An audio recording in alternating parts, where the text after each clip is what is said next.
good. It's so good when we synchronize. Nice. That was completely planned. Yeah. Here we are again. It's true. Apparently we both have blankets now. Is getting dressed a weird occasion for you now? Has it changed at all? Have I gotten dressed? No, I just mean like, do you think about what to wear in a different way lately? The couple of times I've gotten put on something to work out, I'm like, well, no one cares. More so than normal, yes. Yeah. Whereas normally I'm like, oh, what? There's like sort of a cheerful, there's something cheerful about it. Right. Yeah, I kind of feel like I could just put on all my weird clothes. Yeah. That I would never ordinarily wear. And just layer them. I'm sort of confused because I thought that weird stuff was kind of your thing. I know, I guess it's like sort of my thing anyway. Is it? I don't know, like, yeah, like random, not random, but like juxtapositions of. I do like them. You like wearing like sweatpants and then sweatpants boots. And a dress and boots. Yes. Right. I think that's great. So I'm confused what you're doing now then. How it is different. I was listening to something, I don't know why this made me think of this. It's different because like I'm wearing these shorts that I never wear. I know those shorts. Yeah. They're yours. Yes. But I don't wear these. And I don't know why I don't wear them. Well, they're like workout shorts. I like have it in my head that they don't look good on me. Okay. And now I'm like, what is looking good? It's really funny that you seem to have experimented with losing your framework for reality quite quickly. Very quickly. You were very like, abrupt. Yeah, literally, like yesterday, you were like, "Is it hard for you to differentiate what's real?" And I was like, "In 2 days, it's not." But you're like throwing yourself in. I mean, that's not new. It's just I'm out of the closet about that now. That's not new, by the way. Yeah, but the quarantine is new. The quarantine is new. Maybe that's the difference. Where now I'm like, again, it doesn't matter what I look like. The world has gone mad. And I think that's also why I'm able to go smiling at strangers. Because it's like, yeah, it might be weird to smile at a person. I know. It's not. But like from where I was coming from, It was like doing this randomly was like scary. Like I literally thought of it as like a dog showing its teeth. That's quite negative. Yes. You think of smiling as negative. I think of it as like very aggressive. When people smile at you, are you like, whoa there? Hey. Well, it Back is up. kind of a like, if you're in your own bubble and someone smiles at you, it is disruptive. Assuming you're in your own bubble. Which I always am. Right. I was actually walking around and I was like, this is not that different from how I would normally. Right.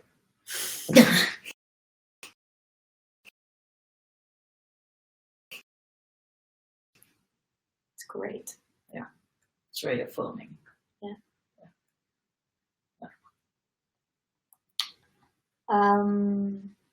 But yeah, reality has broken down. I haven't seen Our Neighbors. These ones. I haven't seen those they either. left? I haven't seen anyone.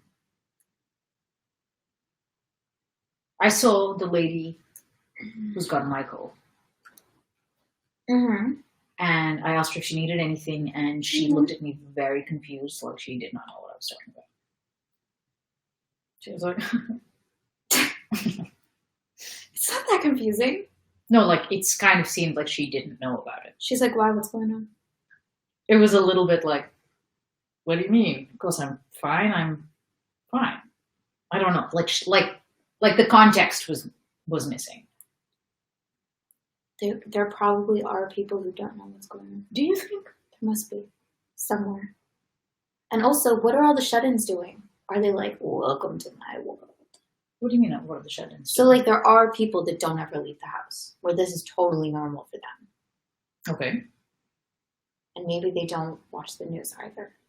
Like, my sister has a neighbor who she's afraid of her. She's this old woman that doesn't leave her apartment. My sister's neighbor doesn't leave the apartment. Really? But Same she's person? a devil. Yeah. She's a devil. Like, legitimately. I mean, I don't know how one is legitimately a devil, but Horns. I don't know if she has horns. Mm. They could be in hidden places. Like, like, That's probably what's going on. what did she do? She like hates noise, and so she like curses them out through the wall and bangs and plays classical music that Alti interprets as being like racist. maybe it's like My she's like, European German. ancestors. Yeah, there's some like she thinks there's some like undertone that's I don't know. Interesting. Yeah, my sister had a similar story of like this woman I think she literally like broke into their apartment at 4 a.m. because something was up with the bathtub or something. There was like water dripping in her apartment. So she literally broke into their house. What? Yeah. Cool.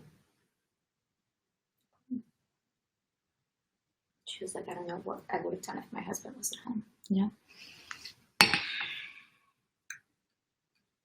Should have to fight an old lady. Like, what would you do I'd fight if her. there was just like suddenly a little old lady gonna take you down? I don't know. I'm not sure.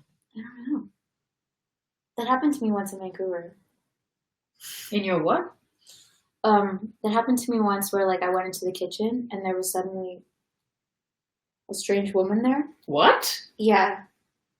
And it's because my roommates, I didn't know this, but they had this like agreement with a homeless woman they knew where she could like come and collect cans. Okay.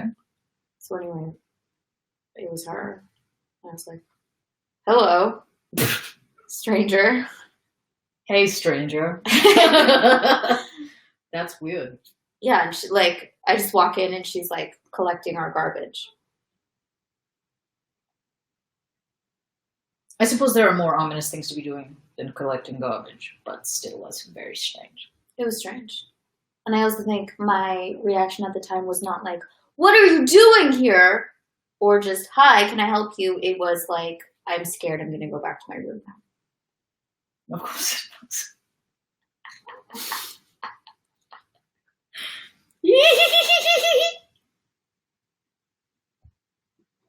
Okay. Book 2. Book 2. Shall we recap? Yes.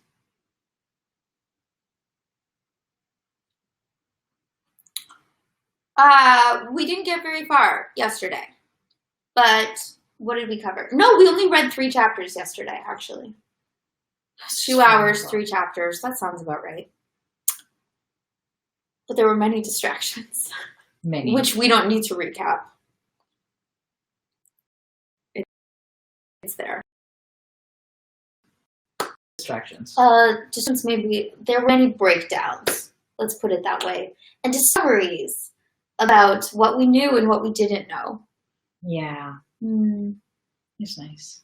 Yeah, I did not research anything. Why would you? Why? I just reinforce myself for not knowing anything. And the truth is, we're women. So it's not for us to know these things. It's true. If God would want us to know, he would tell us. Thank you, Mary.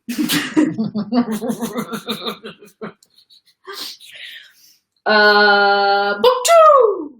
Book 2. Wait, Oh, recap. sorry. Recap! So strangely, at the very end of book 1, we like suddenly met all new characters. Yes. I thought that was weird. We met Mary. Andrew's family. Andrew's family. That's right. So Andrew's going off to war. And so he brought his wife to his family's estate in the country. He's got a very weird way of like not starting with the connective tissue. Like, we know Andrew. We could have started with Andrew. Right. We could have been like, with Andrew in the carriage as he's going, yes, we know those people. But instead, he transports us immediately in the middle of a geometry lesson with his sister and his father. But who, for a long time, you don't know that is his sister and father. You have no context to put them in. Yeah. I wonder what that's about. I guess, like, in a weird way, we did meet the character of the sister right at the beginning. But how are we to know she's going to become important? When? Because I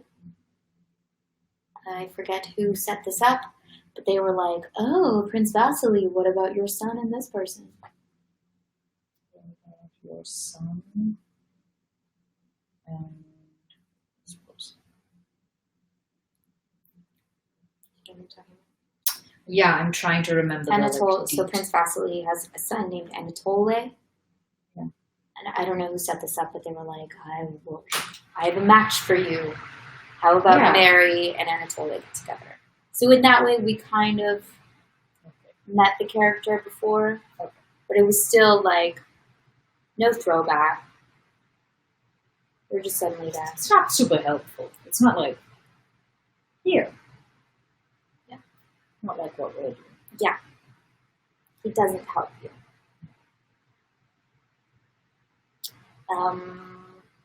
Is there anything else to know about it? There's a lot of gray going on. I know. Oh, especially this side. That, this, that, everything.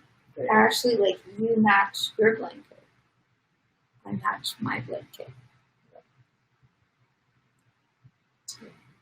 Good. And the plant's doing okay.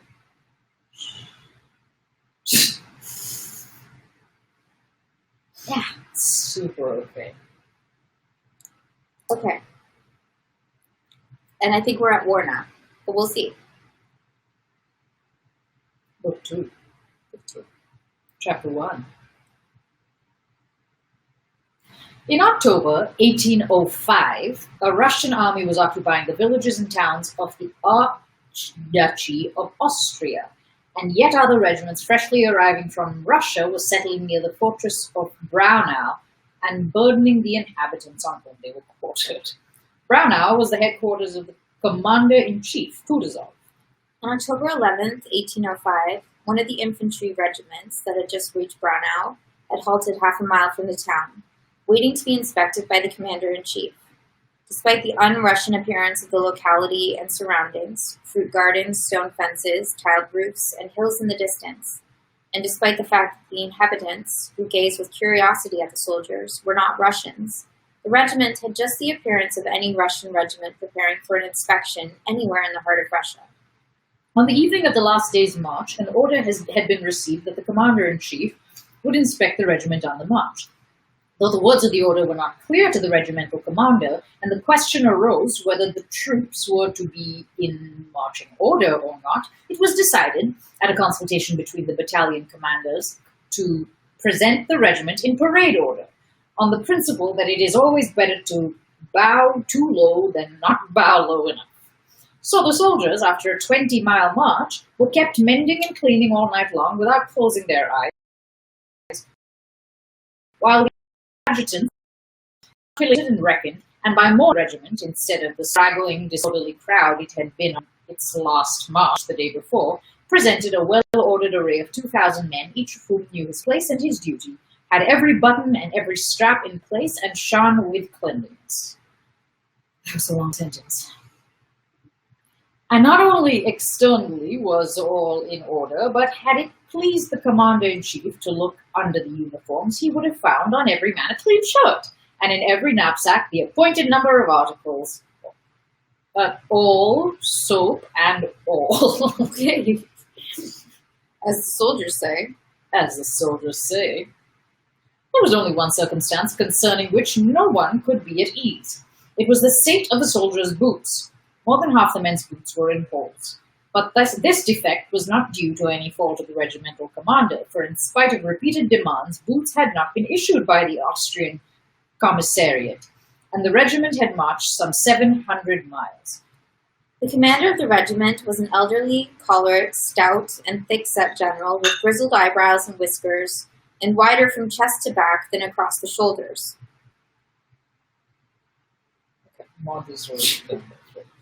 He had on a brand new uniform showing the creases where it had been folded and thick gold epaulets, which seemed to stand rather than lie down on his massive shoulders.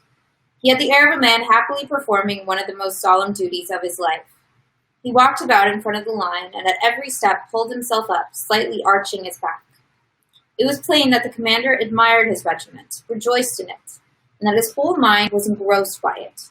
Yet his struts seemed to indicate that, besides military matters, social interests and the fair sex occupied no small part of his thoughts. "Well, Michael Mittrick, sir," he said, addressing one of the battalion commanders, who smilingly pressed forward. It was plain that they both felt happy. "We had our hands full last night. However, I think the regiment is not a bad one, eh?" The battalion commander perceived the jovial irony and laughed. "It would not be turned off the field even on the Tsaritsyn Meadow." "What?" asked the commander. At that moment, on the road from the town on which signalers had been posted, two men appeared on horseback. They were an aide-de-camp followed by a Cossack. The aide-de-camp was set to confirm the order which had not been clearly worded the day before, namely that the commander-in-chief wished to see the regiment just in the state in which it had been on the march, in their greatcoats and packs and without any preparation whatever. A member of the Hofkriegsrath from Vienna had come to Kutuzov the day before with proposals and demands for him to join up with the army of the Archduke Ferdinand and Mack. And Kutuzov, not considering this junction advisable, meant, among other arguments in support of his view, to show the Austrian general the wretched state in which the troops had arrived from Russia. With this object, he intended to meet the regiment, so the worse condition it was in, the better pleased the commander-in-chief would be. Though the aide-de-camp did not know these circumstances, he nevertheless delivered the definite order that the men should be in their greatcoats and in marching order, and that the commander-in-chief would otherwise be dissatisfied. On hearing this, the regimental commander hung his head, silently shrugged his shoulders, and spread out his arms with a choleric gesture. "Fine mess we've made of it," he remarked. "There now, didn't I tell you, Michael Mittrick, that if it was said on the march, it meant in greatcoats," said he reproachfully to the battalion commander. "Oh my God," he added, stepping resolutely forward. "Company commanders," he shouted in a voice accustomed to command. "Sergeant majors, how soon will he be here?" he asked the aide-de-camp with a respectful politeness evidently relating to the personage he was referring to. "In an hour's time, I should say." "Shall we have time to change clothes?" "I don't know, General." The regimental commander, going up to the line himself, ordered the soldiers to change into their greatcoats. The company commanders ran off to their companies. The sergeant majors began bustling. The greatcoats were not in very good condition. This is not how I imagine soldiers, but continue. This is not how I imagine. Everyone's like, "But what shall I wear?" Yeah. Should we stand in? Should we be like this? Or should we be like this?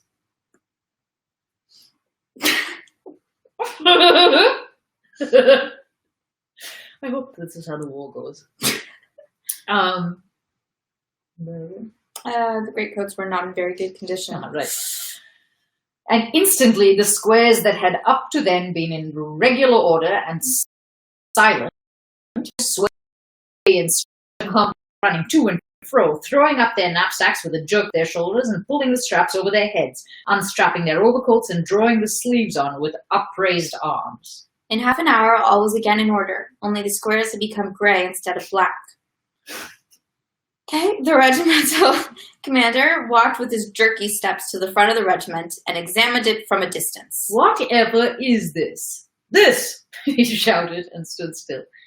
"Commander, this person's very confusing, the things that he's shouting. Very. Commander of the 3rd Company!"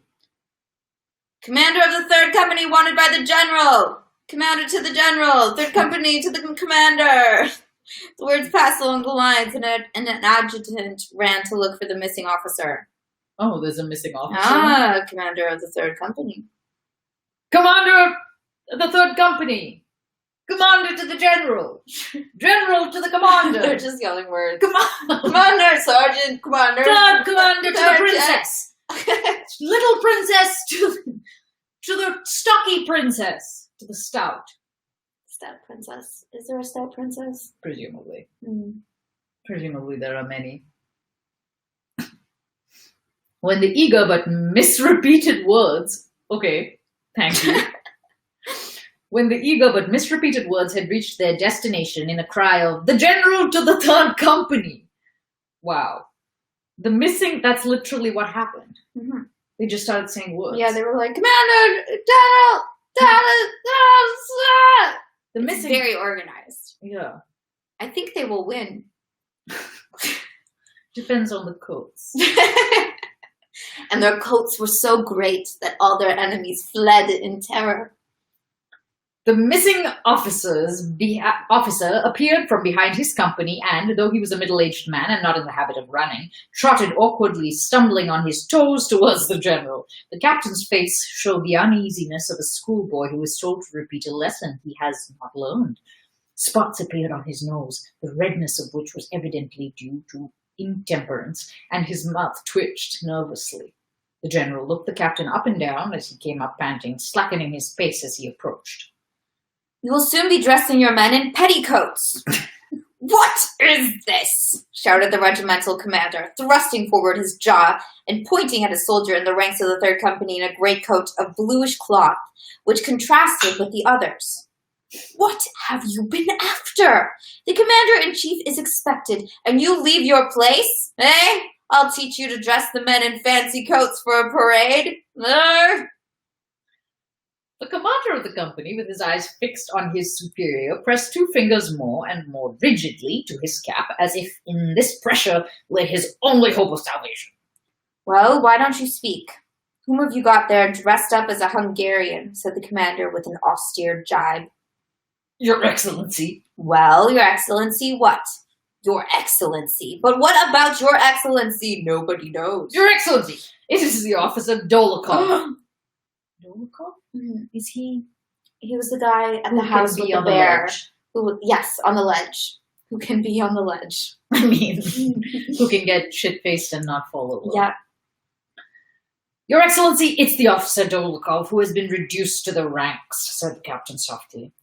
Well, has he been degraded into a field marshal or into a soldier? If a soldier, he should be dressed in regulation uniform like the others. Your Excellency, you gave him your leave yourself. You gave him leave yourself on the march. Gave him leave.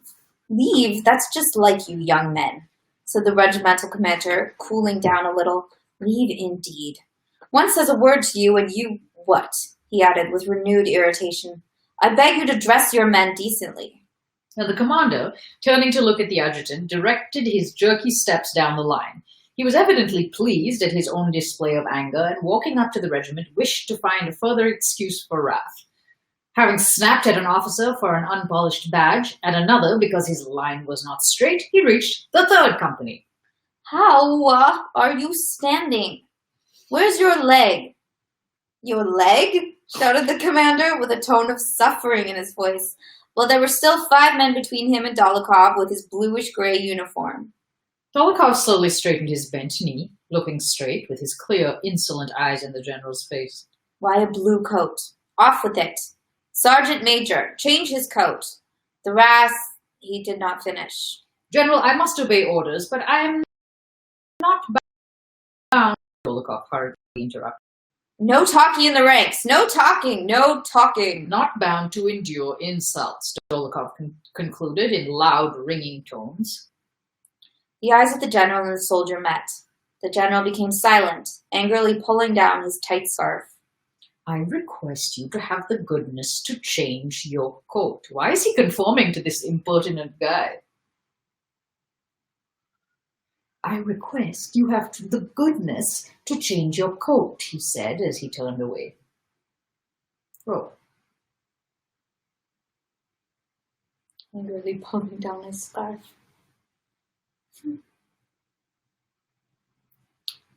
Well, what a way to introduce the war. Surprising. Very. This is the army, except for that one guy in blue. Fish gray. But it, establishes the world. where things are done in a certain way.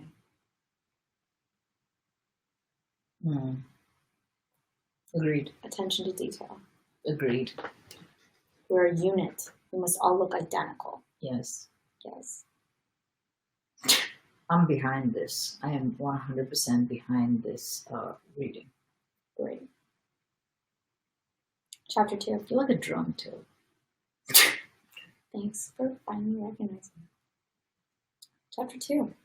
He's coming! Shouted the signaller at that moment. The regimental commander, flushing, ran up to his horse, seized the stirrup with trembling hands, threw his body across the saddle, righted himself, drew his saber, and with a happy and resolute countenance, opening his mouth awry, prepared to shout. The regiment fluttered like a bird preening its plumage and became motionless. Attention! Shouted the regimental commander in a soul-shaking voice which expressed joy for himself, severity for the regiment, and welcome for the approaching chief. Along the broad country road, edged on both sides by trees, came a high, light blue Viennese caleche, slightly creaking on its springs and drawn by 6 horses at a small trot. Behind the caleche galloped the suite and a convoy of Croats. Besides Kutuzov... Croats, probably. Croats? Yeah. Oh, that makes sense. Croatians. As opposed to Croatians. Besides Kutuzov sat an Austrian general in a white uniform that looked strange among the Russian black ones. The caleche stopped in front of the regiment. Kutuzov and the Austrian general were talking in low voices, and Kutuzov smiled slightly as, treading heavily, he stepped down from the carriage, just as if those 2,000 men breathlessly gazing at him and the regimental commander did not exist. The word of command rang out, and again the regiment quivered as with a jingling sound it presented arms.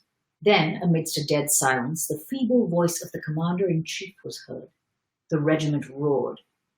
Health to your Excellency! What? Cool. Oh. Excellent. Okay. So they're just like a little bit off. Yeah. Just on that They're one not very syllable. Though. coordinated. They're coordinated for health to your ex. Maybe there's a typo. Because Because we're just missing an E, right? No, just the well, yes, but it's also that's not how you Ex. spell excellency. There's 3 Mm. lens. Len. So. Excellent. Hmm. See? Yeah, they pull it back together for the NC. The- Okay. And again, all became silent. At first, Kutuzov stood still while the regiment moved. Then he and the general in white, accompanied by the suite, walked between the ranks. From the way the regimental commander saluted the commander-in-chief and devoured him with his eyes, drawing himself up obsequiously, and from the way he walked through the ranks behind the generals, bending forward and hardly able to restrain his jerky movements, and from the way he darted forward at every word or gesture of the commander-in-chief, it was evident that he performed his duty as a subordinate with even greater zeal than his duty as a commander. Thanks to the strictness and assiduity of its commander, the regiment, in comparison with others that had reached Braunau at the same time, was in splendid condition. There were only 217 sick and stragglers. Everything was in good order except the boots. Kutuzov walked through the ranks, sometimes stopping to say a few friendly words to officers he had known in the Turkish War, sometimes also to the soldiers. He sadly, pointing them out to the Austrian general with an expression that seemed to say that he was not blaming anyone, but could not help noticing what a bad state of things it was. The regimental commander ran forward on each such occasion, fearing to miss a single word of the commander-in-chief's regarding the regiment. Behind Kutuzov, at a distance that allowed every softly spoken word to be heard, followed some 20 men of his suite. These gentlemen talked among themselves and sometimes laughed. Nearest of all to the commander-in-chief walked a handsome adjutant. This was Prince Bolkonsky. Besides him was his comrade, Nesvitsky, a tall staff officer, extremely stout, with a kindly, smiling, handsome face and moist eyes. Ew. Moist eyes. Nesvitsky could hardly keep from laughter provoked by a swarthy hussar officer who walked beside him. This hussar, with a grave face and without a smile or a changed expression of his fixed eyes, watched the regimental commander's back and mimicked his every movement. Every time the commander started and bent forward, the hussar started and bent forward in exactly the same manner. Nesvitsky laughed and nudged the others to make them look at the wag. Kutuzov walked slowly and languidly past thousands of eyes which were starting from their sockets to watch their chief. On reaching the third company, he suddenly stopped. His suite, not having expected this, involuntarily came closer to him.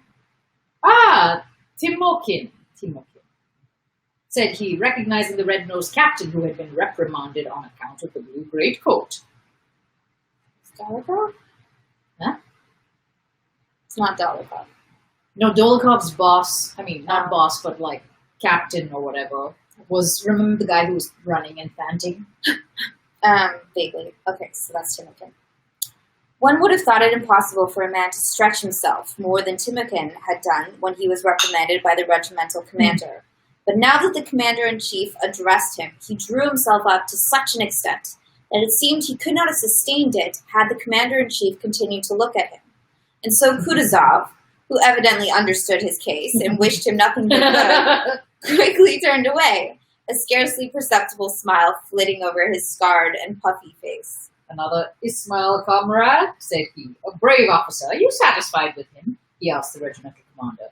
And the latter, unconscious that he was being reflected in the hussar officer as in a looking glass, started, moved forward, and answered, "Highly satisfied, Your Excellency."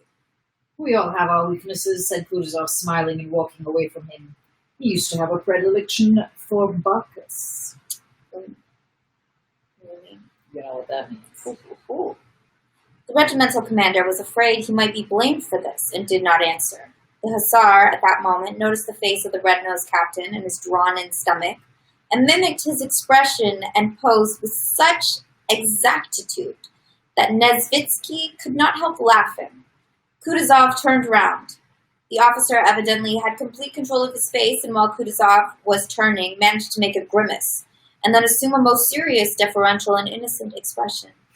The third company was the last, and Kutuzov pondered, apparently trying to recollect something. Prince Andrew stepped forward from among the suite and said in French, "You told me to remind you of the officer Dolokhov, reduced to the ranks in this regiment." "Where is Dolokhov?" asked Kutuzov. Dolokhov, who had already changed into a soldier's grey greatcoat, did not wait to be called. The shapely figure of the fair-haired soldier, with his clear blue eyes, stepped forward from the ranks, went up to the commander-in-chief. Shapely?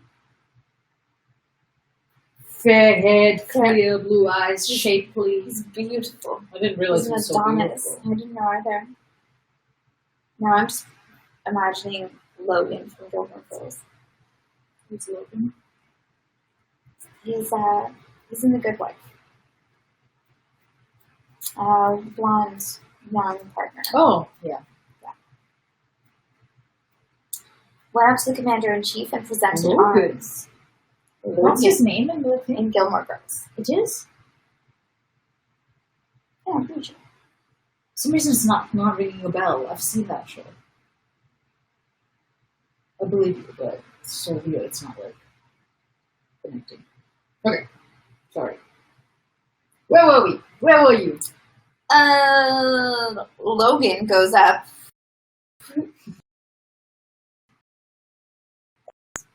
Have you a complaint to make? Asked with a slight frown. This is Dolokhov, said Prince Andrew. "Ah!" said Kutuzov. "I hope this will be a lesson to you. Do your duty. The Emperor is gracious, and I shan't forget you if you deserve well." The clear blue eyes looked at the commander-in-chief just as boldly as they had looked at the regimental commander, seeming by their expression to tear open the veil of convention that separates a commander-in-chief so widely from a private. "One thing I ask of your excellency," Dolokhov said in his firm, ringing, deliberate voice. God, we have a crush on Dolokhov all of a sudden. Seriously, yeah. "I ask an opportunity to atone for my fault and prove my devotion to His Majesty, the Emperor, and to Russia." Kutuzov turned away. same smile of the eyes with which he had turned from Captain Timikin again flitted over his face. He turned away with a grimace, as if to say that everything Dólokhov had said to him and everything he could say had long been known to him, that he was wary of it and it was not at all what he wanted. He turned away and went to the carriage. The regiment broke up into companies, which went to their appointed quarters near Braunau, where they hoped to receive boots and clothes and new outfits, and to rest after their hard marches.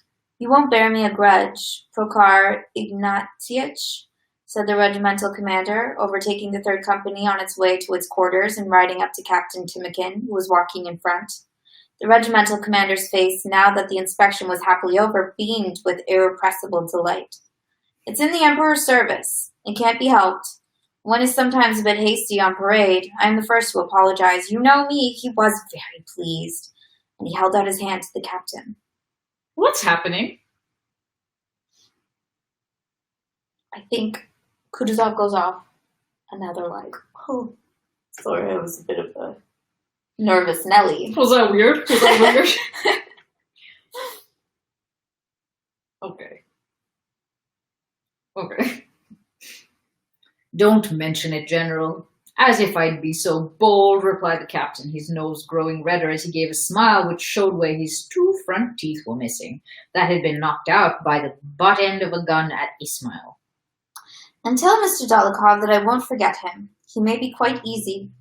And tell me, please, I've been meaning to ask, how is he behaving himself, and in general..." "As far as the service goes, he is quite punctilious, Your Excellency, but his character," said Timikin.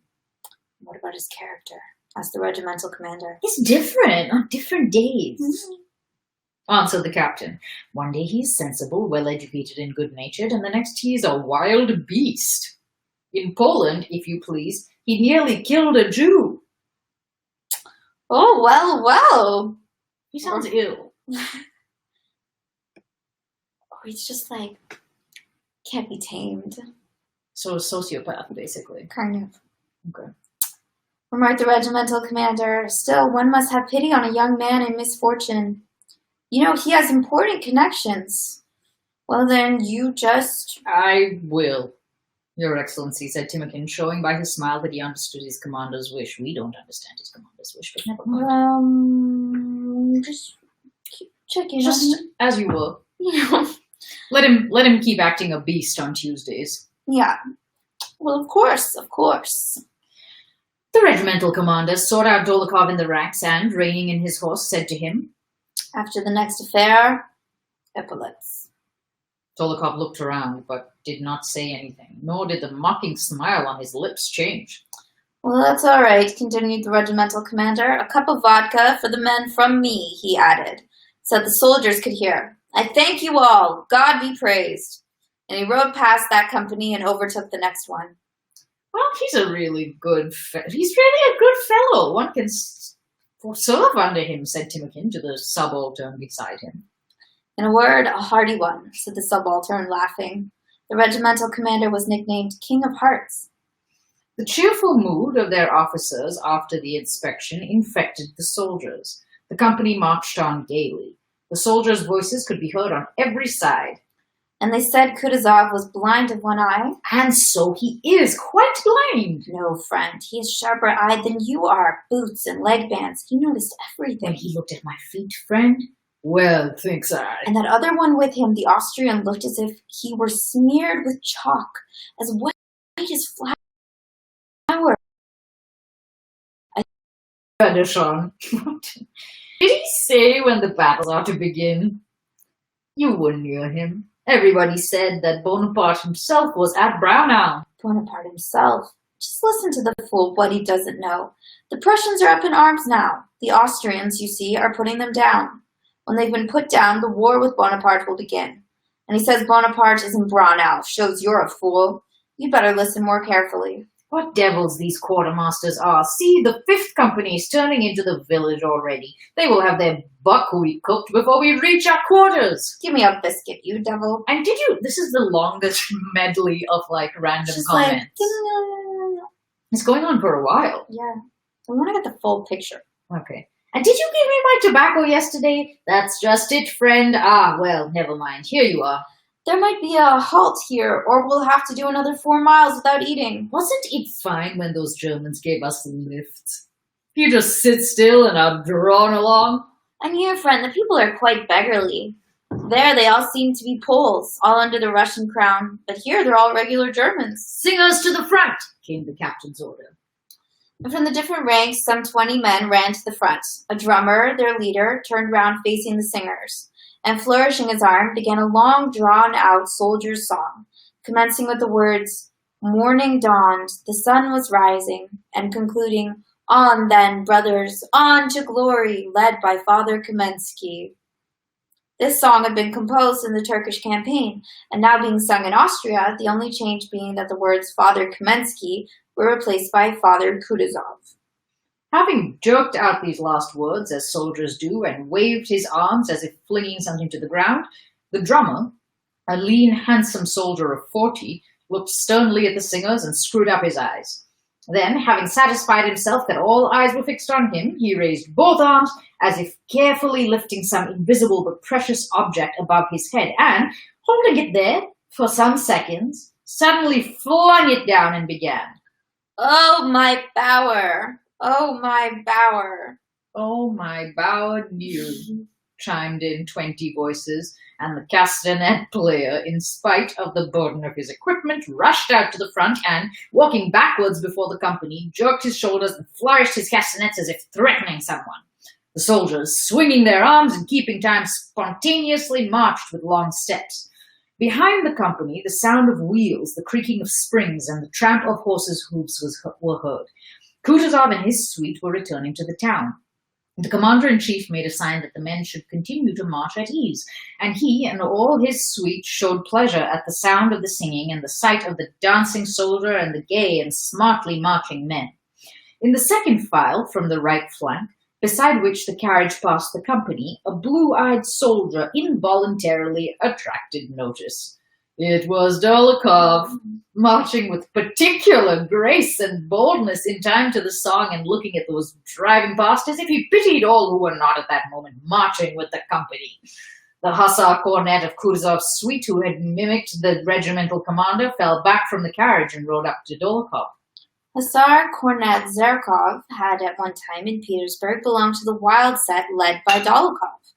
Zherkov had met Dolokhov abroad as a private and had not seen fit to recognize him. But now that Kutuzov had spoken to the gentleman ranker, he addressed him with the cordiality of an old friend. "My dear fellow, how are you?" he said through the singing, making his horse keep pace with the company.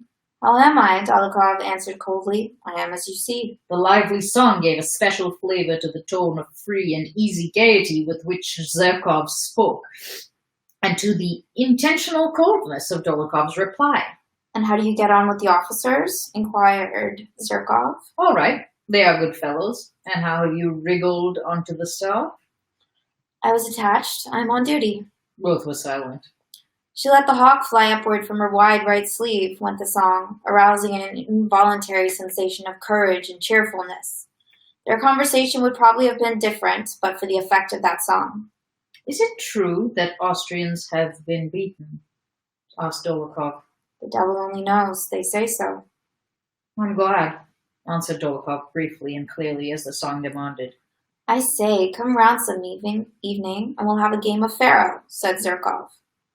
"Why? Have you too much money?" "Do come." "I can't. I've sworn not to. I won't drink and won't play till I get reinstated." "Well, it's only till the first engagement." "If you need anything, one can at least be of use on the staff." Dolokhov smiled. "Don't trouble. If I want anything, I won't beg. I'll take it." "Well, never mind. "And I only." Goodbye. "Good health." It's a long, long way to my native land. Zherkov touched his horse with the spurs that pranced excitedly from foot to foot, uncertain with which to start, then settled down, galloped past the company, and overtook the carriage, still keeping time to the song. That was awkward. I think I'm in love with Dolokhov then. Who's not? Honestly. Badass. Yeah. It just takes. He's just like sullenly not singing, not wearing his gray coat, Yeah. not doing what he's supposed to. You relate?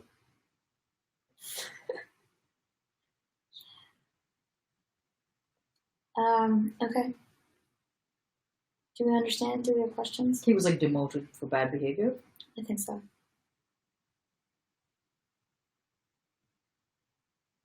That's all we really know. I don't really understand what's happening with the Austrians. I thought the Russians and the Austrians were together in this.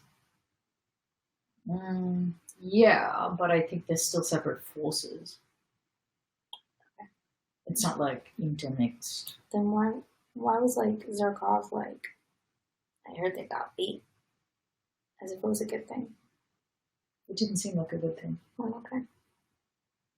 Yeah, I didn't think that it was a good thing. Okay. I interpret it.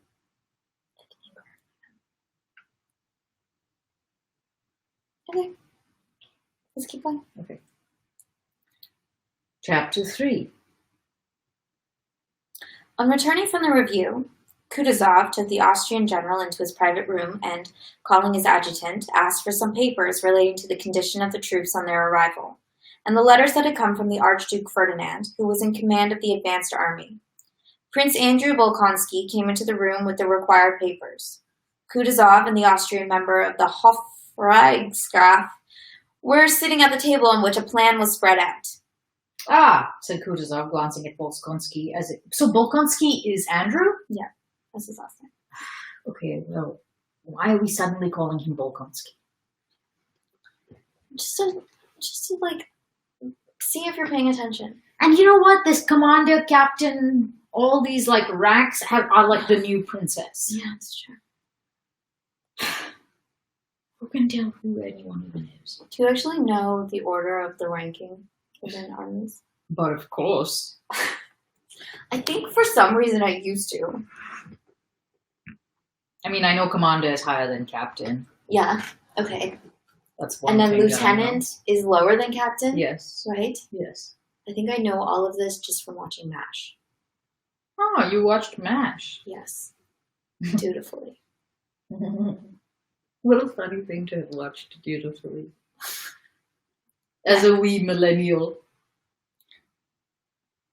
Yeah, it goes like private, lieutenant, right? Captain, That sounds right. commander, that's what you're saying? Commander's past captain, yeah. Between. I don't know where general goes. What's sergeant? Where's that go? Well? Yeah. Above captain?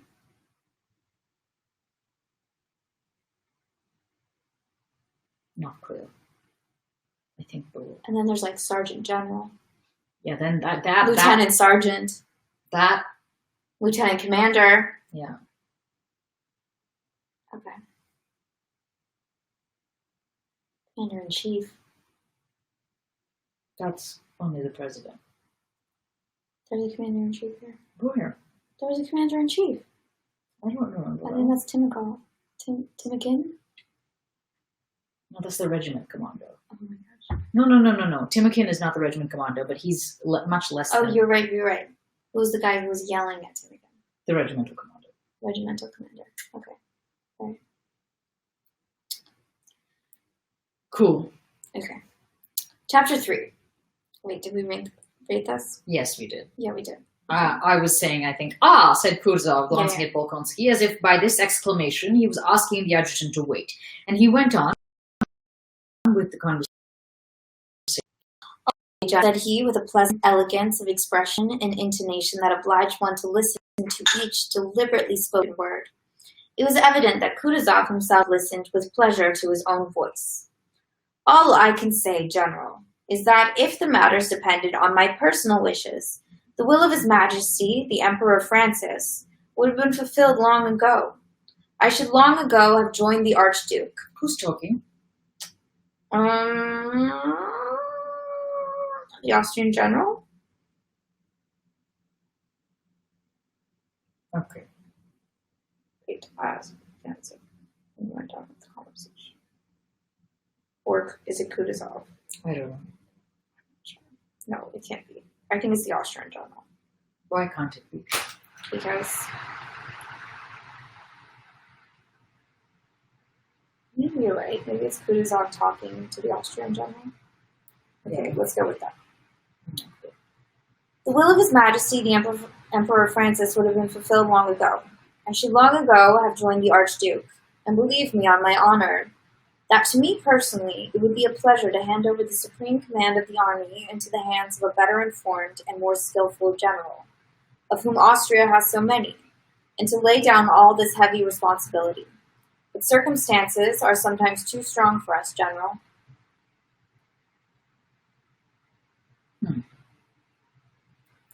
And Kutuzov smiled, in a way that seemed to say, "You are quite at liberty not to believe me, and I don't even care whether you do or not, but you have no grounds for telling me so, and that is the whole point."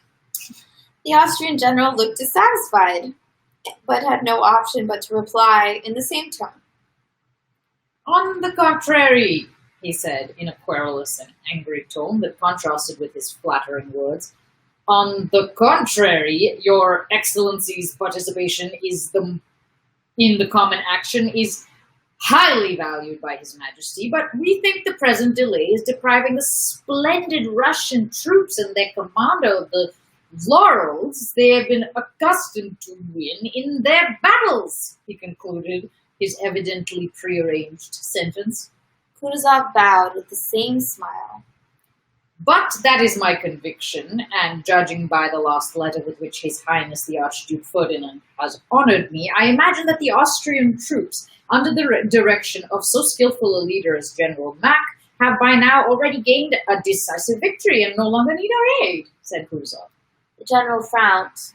Though there was no definite news of an Austrian defeat, there were many circumstances confirming the unfavorable rumors that were afloat, and so Kutuzov's suggestion of an Austrian victory sounded much like irony.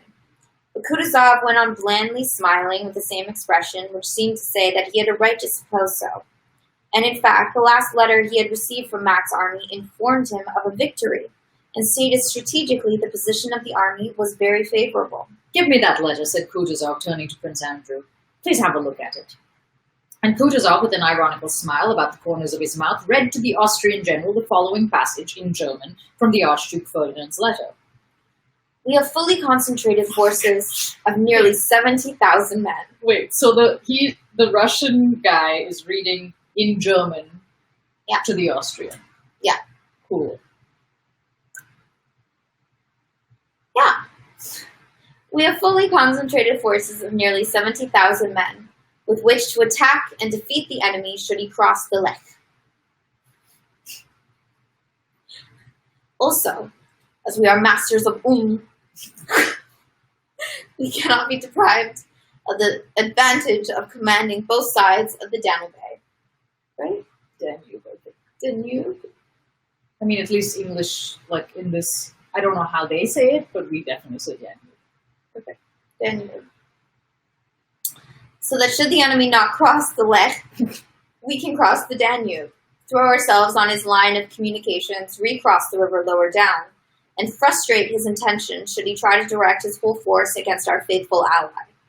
We shall therefore confidently await the moment when the Imperial Russian army will be fully equipped, and shall then, in conjunction with it, easily find a way to prepare for the enemy the fate he deserves." Kutuzov sighed deeply on finishing this paragraph and looked at the member of the Hofkriegsrath mildly and attentively. "But you know the wise maxim, Your Excellency, advising one to expect the worst," said the Austrian general, evidently done with business.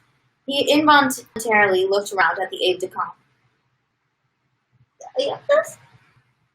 What did the letter say? So the letter said, I like to check out sometimes. No, I know. It gets like very descriptive. So they have the letter say we have 70,000 men, and that basically we're in a good position. We're waiting for the army to be equipped, and then we can cross the Danube and like recross the river lower down and frustrate his intention should we try to do it this way. the moment we should be free. And Shelda ended up easily find a way to prepare for the enemy. So I just think it's like they're in a good position where they can attack the enemy on multiple sides, and they're waiting for the Russian army. Aren't the people who were just with the Russian army? Aren't these people the Russian army? Yeah. So clearly this Austrian guy and Kutuzov are in some kind of conflict.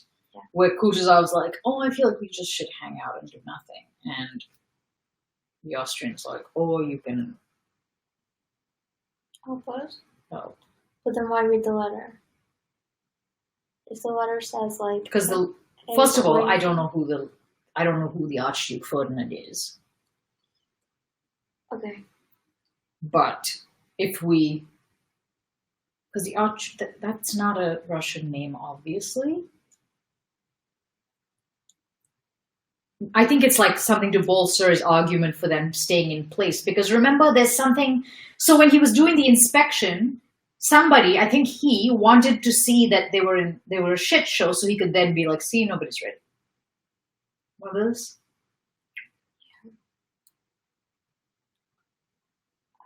We're not ready. We're not. They're in a. This is a hot mess.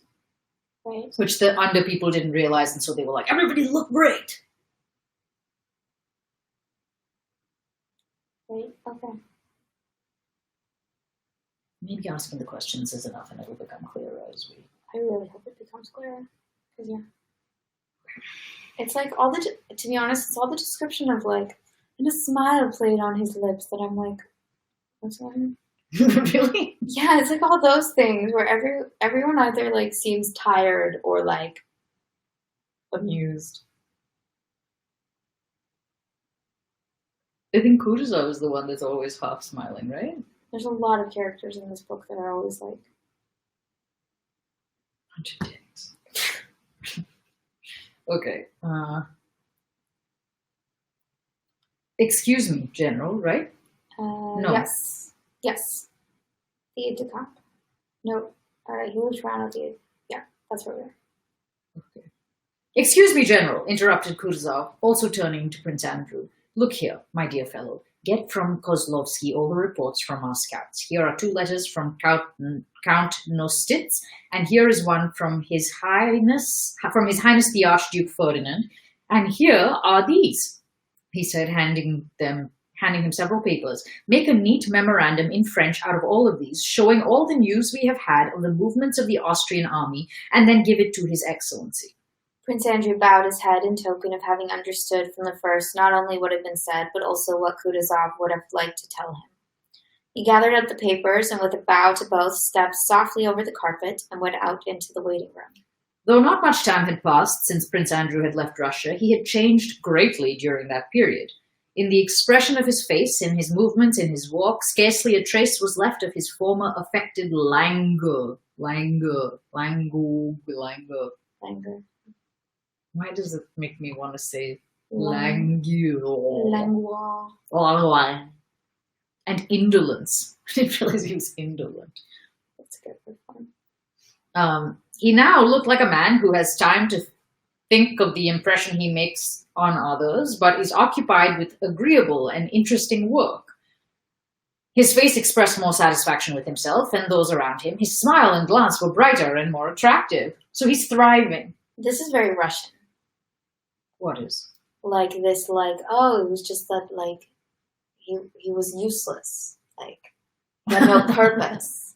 And then there's like a... work. Yeah, it's like... We must work. We must work. That leads to happiness. We know where that went.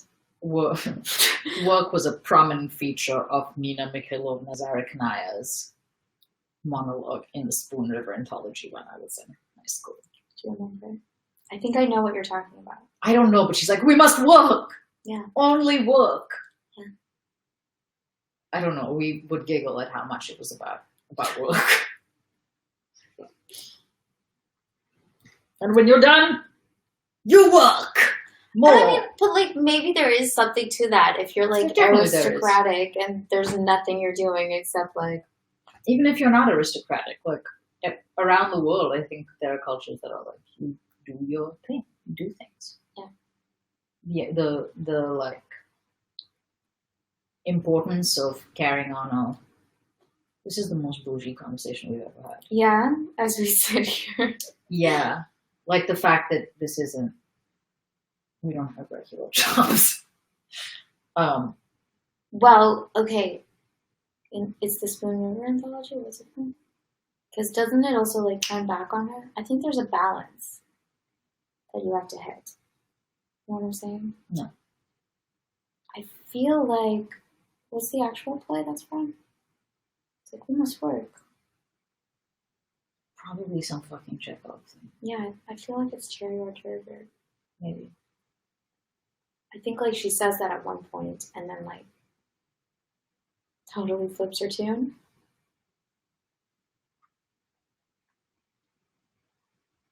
Because there's like a balance you strike. Too much work. And obviously... Makes Jack a dull boy. I mean, kind of, yeah. That's kind of the opposite of making him glow with purpose. So he has like a little bit now. And he's like, hey! Does he have a little bit? I was just responding to your saying this is super bourgeois. Of us. Of us to be like, work is great. They say. They say. For other people. Apparently, work. Yeah. And I think you also have to think the work is worthwhile, obviously. That's not obvious. A lot of things don't believe that. Like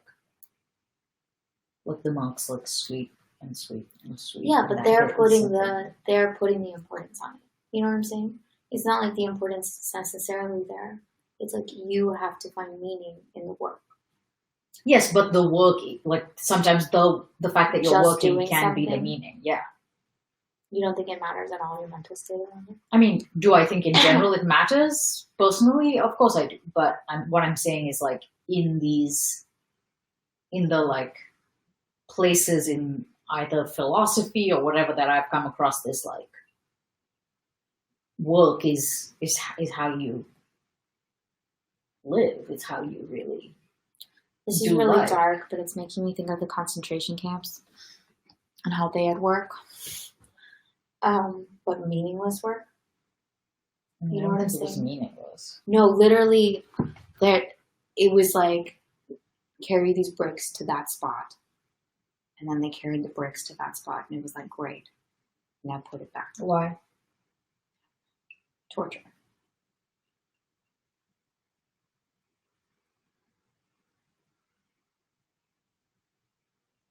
I never thought the Nazis were so nuanced in their what's it called? Well, they definitely put their prisoners to work. Yeah, but I thought it was to actually do stuff, not to like. I think just there drive was them some nuts. combination of that, but I think there was some work that was just punishment. It was work.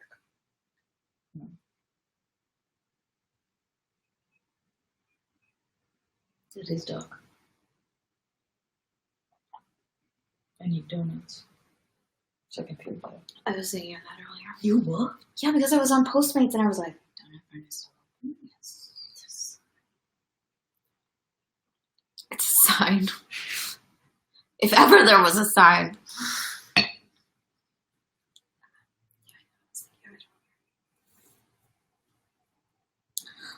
Let's keep going. Okay, What is so that? Prince Andrew is like alive and well. And he's more attractive. And he's more attractive, He's so if bright. possible. Let's not.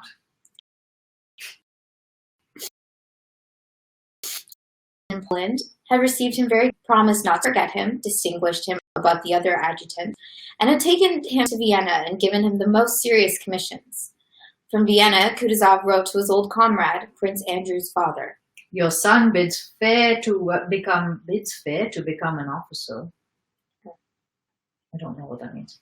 Your son bids fair to become an officer distinguished by his industry, firmness, and expedition. I consider myself fortunate to have such a subordinate by me. On Kutuzov's staff, among his fellow officers, and in the army generally, Prince Andrew had, as he had had in Petersburg society, two quite opposite reputations. Some, a minority, acknowledged him to be different from themselves and from everyone else, expected great things of him, listened to him, admired and imitated him, and with them Prince Andrew was natural and pleasant. Others, the majority, disliked him and considered him conceited, cold, and disagreeable.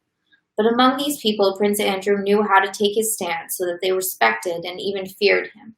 Coming out of Kutuzov's room into the waiting room with the papers in his hand, Prince Andrew came up to his comrade, the aide-de-camp on duty, Kozlovsky, who was sitting at the window with a book. Well, Prince, asked Kozlovsky. I am ordered to write a memorandum explaining why we are not advancing. And why is it? Prince Andrew shrugged his shoulders. Any news from Mac? Cool. We're in all in the same boat. Yeah, he's like, oh no, I don't listen when they talk. No.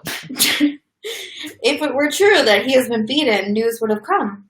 Probably, said Prince Andrew, moving towards the outer door. But at that instant, a tall Austrian general in a greatcoat, with the order of Maria Theresa on his neck and a black bandage round his head, who had evidently just arrived, entered quickly, slamming the door. Prince Andrew stopped short. Commander-in-Chief Kutuzov, said the newly arrived general, speaking quickly with a harsh German accent, looking to both sides and advancing straight towards the inner door.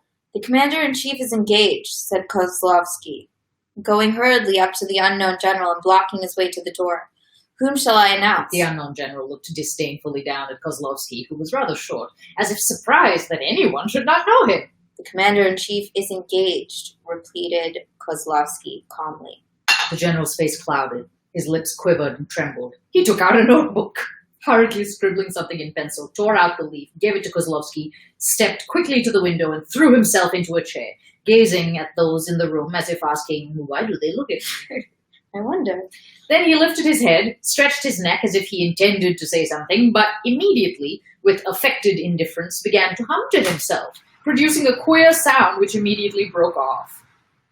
The door of the private room opened, and Kutuzov appeared in the doorway. The general, with the bandaged head, bent forward as though running away from some danger, and, making long, quick strides with his legs, went up to Kutuzov. Vous voyez le malheureux Mac, he uttered in a broken voice. You see the unhappy Mac. Kutuzov's face, as he stood in the open doorway, remained perfectly immobile for a few moments. Then wrinkles ran over his face like a wave, and his forehead became smooth again. He bowed his head respectfully, closed his eyes, and silently let Mac enter his room before him, and closed the door behind himself. The report which had been circulated that the Austrians had been beaten and that the whole army had surrendered at Ulm proved to be correct. Within half an hour, adjutants had been sent in various directions with orders which showed that the Russian troops, who had hitherto been inactive, would also soon have to meet the enemy. Prince Andrew was one of those rare staff officers whose chief interest lay in the general progress of the war. When he saw Mac and heard the details of his disaster, he understood that half the campaign was lost, understood all the difficulties of the Russian army's position, and vividly imagined what awaited it and the part he would have to play. Involuntarily, he felt a joyful agitation at the thought of the humiliation of arrogant Austria. That's unhealthy. And that in a week's time he might perhaps see and take part in the first Russian encounter with the French since Suvorov met them. Again with the French? What? Oh, sorry, no. I just doubled negative to remember it. Okay. Sorry. He feared that Bonaparte's genius might outweigh all the courage of the Russian troops, and at the same time could not admit the idea of his hero being disgraced. Excited and irritated by these thoughts, Prince Andrew went toward his room to write to his father, to whom he wrote every day. In the corridor, he met Nesvitsky, with whom he shared a room, and the wag Zherkov. Nesvitsky, noticing the prince's pale face and glittering eyes. There's nothing to be gay about, answered Bolkonsky. Just as Prince Andrew met Nesvitsky and Zherkov, there came towards them from the other end of the corridor Straub, an Austrian general who, on Kutuzov's staff in charge of the provisioning of the Russian army, and the member of the Hofkriegsrath, who had arrived the previous evening. What was that sentence? I liked it in computer word. Anyway. It's okay. I zoned out. Cool. Just as Prince Andrew met there came toward them Straub. Okay, another Austrian general. really read. Are you better at listening to what you're reading or what I'm reading? Sometimes I'm really bad when I'm reading. Yeah. So I'm gonna do that. Where I'm Me saying too. words, but they don't make sense. Me too. Yeah. It's easier to hear when you're reading, which is the whole reason for doing this, frankly. But Strauk enters. I think it's fine. Okay. There was room enough in the wide corridor for the generals to pass the three officers quite easily, but Zirkov, pushing Nesvitsky aside with his arm, said in a breathless voice, They're coming. Stand aside. Make way, please. Make way. The generals were passing by, looking as if they wished to avoid embarrassing attentions. On the face of the wag Zirkov, there suddenly appeared a stupid smile of glee, which he seemed unable to suppress. Your Excellency, said he in German, stepping forward and addressing the Austrian general. I have the honor to congratulate you. Is he looking to get punched? Sure. He bowed his head and scraped first with one foot and then with the other, awkwardly, like a child at a dance lesson. Do people really do that? Bow and scrape? The scraping? It's very coy. Okay. The member of the Hofkriegsrath looked at him severely, but seeing the seriousness of his stupid smile, could not but give him a moment's attention. He screwed up his eyes, showing that he was listening. I have the honor to congratulate you. General Mack has arrived quite well, only a little bruised just here, he added, pointing with a beaming smile to his head. The general frowned, turned away, and went on. God! Why knife? Said he angrily, after he had gone a few steps. Good God, what simplicity. Did you say yeah? Yeah?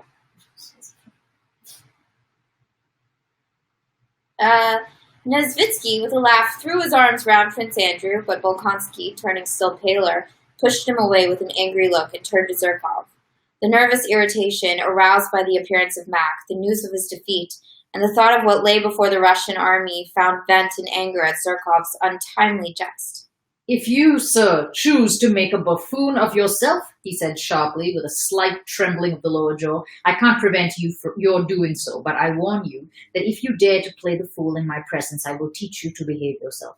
Nesvitsky and Zirkov were so surprised by this outburst that they gazed at Bolkonsky silently with wide-open eyes. What's the matter? I only congratulated them, said Zirkov. I'm not jesting with you. Please be silent, cried Bolkonsky, and taking Nesvitsky's arm, he left Zirkov, who did not know what to say. Come, what's the matter, old fellow? Said Nesvitsky, trying to soothe him. What's the matter? Exclaimed Prince Andrew, standing still in his excitement. Don't you understand that either we are officers serving our Tsar and our country, rejoicing in the successes and grieving at the misfortunes of our common cause, or we are merely lackeys who care nothing for their master's business? 40,000 hommes massacrent et l'armée de nos alliés détruite. Et vous trouvez vain le mot pour rire. Only how will 40,000 men massacred, and the army of our allies destroyed, and you find the word for laughing. He said, as if strengthened his views by this French sentence. C'est bien pour le garçon de rien comme cet individu dont vous avez fait un ami, mais pas pour vous. It's good for... It's all very well for For that kids. good-for-nothing fellow of whom you have made a friend, but not for you. Oh, Not for you. You have the translations? Yeah. Oh. Only a hobbledehoy. Ugh. I should keep a list of these words. Only a hobbledehoy could amuse himself in this way, he added in Russian, but pronouncing the word with a French accent, having noticed that Zirkov could still hear him. He waited a moment to see whether the cornet would answer, but he turned and went out of the corridor. Cool. Chapter 4. The Pavlograd Hussars were stationed 2 miles from Braunau. The squadron in which Nicholas Rostov served as a cadet was quartered in the German village of Zelzenek. The best quarters in the village were assigned to Cavalry Captain Denisov, the squadron commander, known throughout the whole cavalry division as Vaska Denisov. Cadet Rostov, ever since he had overtaken the regiment in Poland, had lived with the squadron commander. Fancy. Mhm. On October 11, the day when all was astir at headquarters over the news of Mac's defeat, the camp life of the officers of this squadron was proceeding as usual. Denisov, who had been losing at cards all night, had not yet come home when Rostov rode back early in the morning from a foraging expedition. Rostov, in his cadet uniform, with a jerk to his horse, rode up to the porch, swung his leg over the saddle with a supple, youthful movement, stood for a moment in the stirrup as if loath to part from his horse, and at last sprang down and called to his orderly. Ah, Bondarenko, dear friend, said he to the hussar, who rushed up headlong to the horse. Welcome up and down, my dear fellow, he continued, with that gay brotherly cordiality which good-hearted young people show to everyone when they are happy. Yes, Your Excellency, answered the Ukrainian gaily, tossing his head. Mind, welcome up and down well. Another hussar also rushed towards the horse, but Bondarenko had already thrown the reins of the snaffle bridle over the horse's head. It was evident that the cadet was liberal with his tips and that it paid to serve him. Rostov patted the horse's neck and then his flank and lingered for a moment. Splendid. What a horse he will be, he thought with a smile. And holding up his saber, his spurs jingling, he ran up the steps of the porch. His landlord, who in a waistcoat and a pointed cap, pitchfork in hand, was clearing manure from the cowhouse, looked out, and his face immediately brightened on seeing Rostov. Schon gut Morgen! Schon gut Morgen! A very good morning! A very good morning! He said, winking with a merry smile, evidently pleased to greet the young man. Schon fleißig? Said Rostov with the same Busy already? With the same gay, brotherly smile which did not leave his eager face. Hoch Ostreicher, Hoch Russen, Kaiser Alexander Hoch, said Hooray for the Austrians, hooray for the Russians, hurrah for Emperor Alexander, said he, quoting words often repeated by the German landlord. The German laughed, came out of the cowshed, pulled off his cap, and waving it above his head, cried, Und die ganz Welt hoch. And hurrah for the whole world! Cool. Rostov waved his cap above his head like the German and cried, laughing, Und vivat die ganze Welt! Though neither the German cleaning his cowshed nor Rostov, back with his platoon from foraging for hay, had any reason for rejoicing, they looked at each other with joyful delight and brotherly love, wagged their heads in token of their mutual affection, and parted smiling, the German returning to his cowshed and Rostov going to the cottage he occupied with Denisov.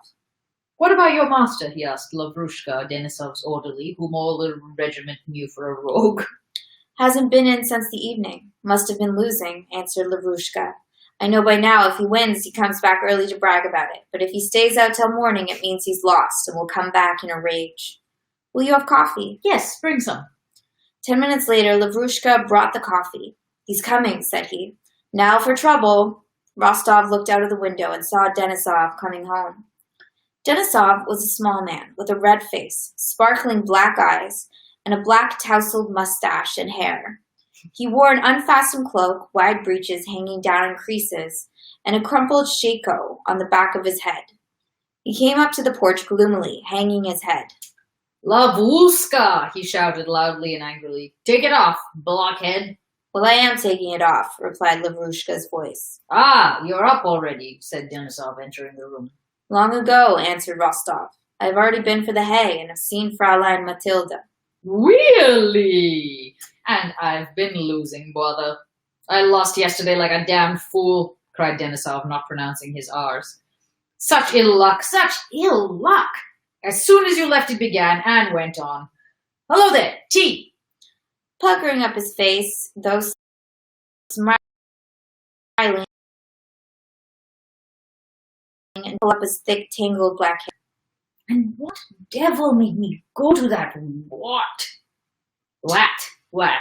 Does he have a lisp? What's going on? He's got a speech impediment. Cool. And what devil made me go to that rat? An officer nicknamed the Rat. He said, rubbing his forehead and whole face with both hands. Just fancy, he didn't let me win a single card, not one card. He took the lighted pipe that was offered to him, gripped it in his fist, and tapped it on the floor, making the sparks fly, while he continued to shout. I just want to say that, when he decides to write things in a way that reflects someone's accent and when he just completely doesn't. Yeah. It seems sort of arbitrary. Remember those random German Yeah. Those Stretches? random German men. that was like, And we also I never know what language we're speaking. no. But I think that that's kind of like, But it's interesting to have it in a German accent. You know what I'm saying? When Yes. we don't actually know. yes. Because it's not like it necessarily sounds like that. Yeah, Because they might be speaking French. right. Super, super confusing. Like, what is this win a single card? Why do we need to... Cowed. It's spelled C-A-H-D. D. Earthquake! Cad. I don't know. I think he's just having fun. Okay. He's just He should feeling that have fun. ink flow onto the paper. I think you should have fun more consistently. Okay. Sorry. Did you finish making the sparks fly? Yeah, I think so. He lets one win the singles and collars Yeah. it as soon as one doubles it. What's that word supposed to be? Collars? Maybe. Okay. Collars it as soon as one doubles it. Gives the singles and snatches the doubles. He scattered the burning tobacco, smashed the pipe, and threw it away. Then he remained silent for a while, and all at once looked cheerfully with his glittering black eyes at Rostov. If at least we had some women here, but there's nothing for one to do but drink. If we could only get to fighting soon. Hello, who's there? He said, turning to the door as he heard a tread of heavy boots and the clinking of spurs that came to a stop and a respectful cough. The squadron quartermaster, said Larushka. Denisov's face puckered still more. Wretched, he muttered, throwing down a purse with some gold in it. Rostov, dear fellow, just see how much there is left and shove the purse under the pillow, he said. You from Jersey? I don't know. Maybe. Okay. And went out to the quartermaster. Rostov took the money and, mechanically arranging the old and new coins in separate piles, began counting them. Ah, Talianin, how do you do? They blocked me last night. Came Denisov's voice from the next room. Where? At Bykov's? At the Wats? Just kidding. At the Rats? I knew it, replied a piping voice, and Lieutenant Telyanin, a small officer of the same squadron, entered the room. Rostov thrust the purse under the pillow and shook the damp little hand which was offered him. Ew.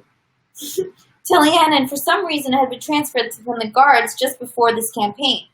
He behaved very well in the regiment, but was not liked. Rostov especially detested him, and was unable to overcome or conceal his groundless antipathy, right? Mhm. Yeah, to the man.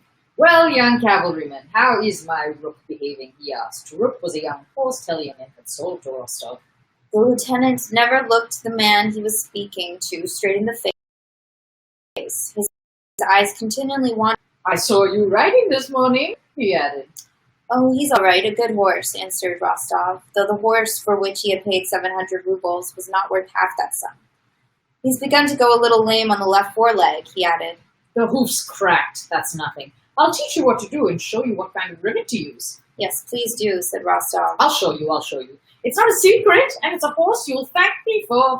Then I'll have it brought round, said Rostov, wishing to avoid Telyanin, and he went out to give the order. In the passage, Denisov, with a pipe, was squatting on the threshold facing the quartermaster, who was reporting.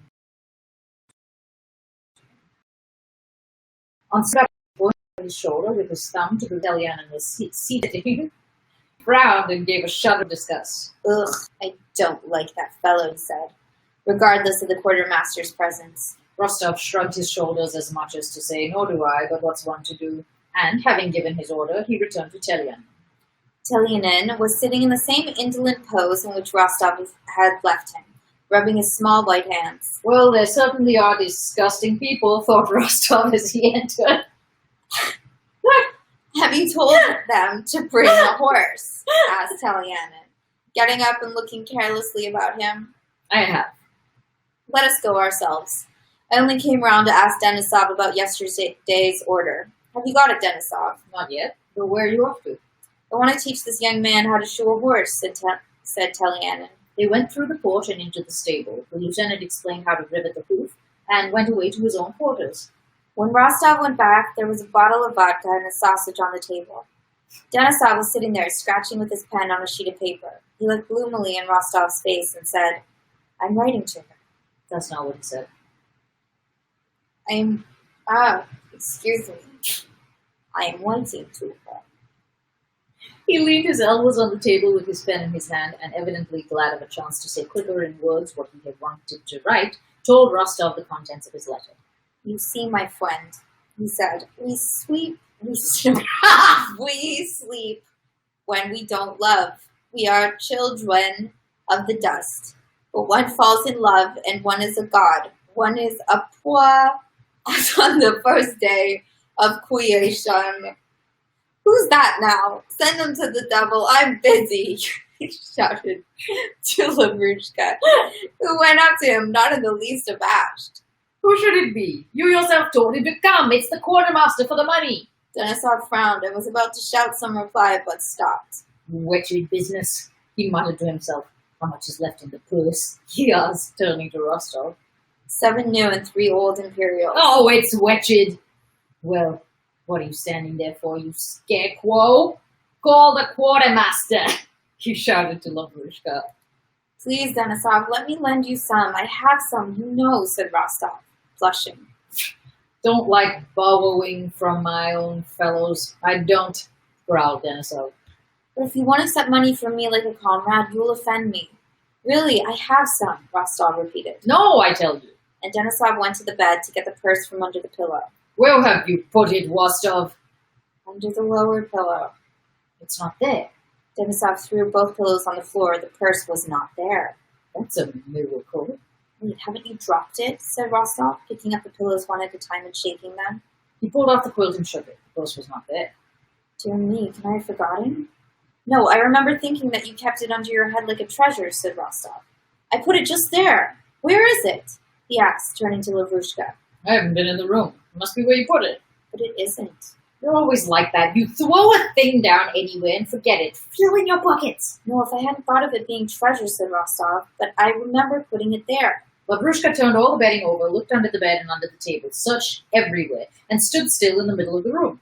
Denisov silently watched Lavrushka's movements, and when the latter threw up his arms in surprise, saying it was nowhere to be found, Denisov glanced at Rostov. Rostov, you've been playing schoolboy Twix. Rostov felt Denisov's gaze fixed on him, raised his eyes, and instantly dropped them again.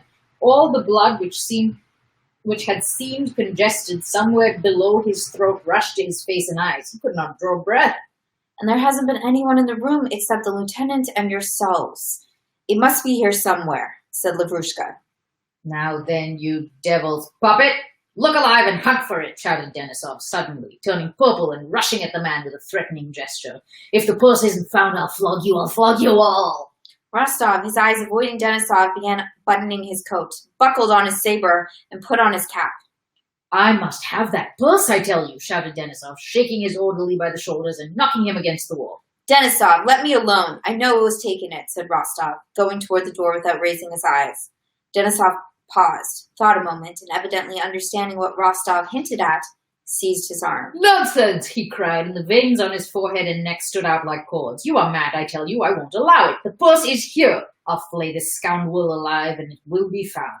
I know who was taking it, repeated Rostov in an unsteady voice, and went to the door. And I tell you, don't you dare to do it, shouted Denisov. But Rostov pulled away with as much anger as though Denisov were his worst enemy, firmly fixed his eyes directly on his face. Do you understand what you're saying? He said in a trembling voice. There was no one else in the room except myself, so that if it is not so, then... He could not finish, and ran out of the room. Ah! May the devil take you and everybody, were the last words Rostov heard. Rostov went to Telyanin's quarters. The master is not in. He's gone to headquarters, said Telyanin's orderly. Has something happened? He added, surprised at the cadet's troubled face. No, nothing. You've only just missed him, said the orderly. The headquarters were situated 2 miles away from Salzenek, and Rostov, without returning home, took a horse and rode there. There was an inn in the village, which the officers frequented. Rostov rode up to it and saw Telyanin's horse at the porch. In the second room of the inn, the lieutenant was sitting over a dish of sausages and a bottle of wine. Ah, you've come here too, young man, he said, smiling and raising his eyebrows. Yes, said Rostov, as if it cost him a great deal to utter the word, and he sat down at the nearest table. Both were silent. There were 2 Germans and a Russian officer in the room. No one spoke, and only sounds heard were the clatter of knives and the munching of the lieutenant. When Telyanin had finished his lunch, he took out of his pocket a double purse and, drawing its rings aside with his small, white, turned-up fingers, drew out a gold imperial, and lifting his eyebrows, gave it to the waiter. Please be quick, he said. The coin was a new one. Rostov rose and went up to Telyanin. Allow me to look at your purse, he said in a low, almost inaudible voice. With shifting eyes but eyebrows still raised, Telyanin handed him the purse. Yes, it's a nice purse. Yes, yes. Oh, excuse me. Growing suddenly pale and added, look at it, young man. Rostov took the purse in his hand, examined it and the money in it, and looked at Telyanin. The lieutenant was looking about in his usual way and suddenly seemed to grow very merry. If we get to Vienna, I'll get rid of it there, but in these wretched little towns, there's nowhere to spend it, said he. Well, let me have it, young man, I'm going. Rostov did not speak. And you? Are you going to have lunch too? They feed you quite decently here, continued Telyanin. Now then, let me have it. He stretched out his hand to take hold of the purse. Rostov let go of it. Telyanin took the purse and began carelessly slipping it into the pocket of his riding breeches, with his eyebrows lifted and his mouth slightly open, as if to say, yes, I am putting my purse in my pocket, and that's quite simple and is no one else's business. Well, young man, he said with a sigh, and from under his lifted brows he glanced into Rostov's eyes. Some flash as of an electric spark shot from Telyanin's eyes to Rostov's and back again and again in an instant.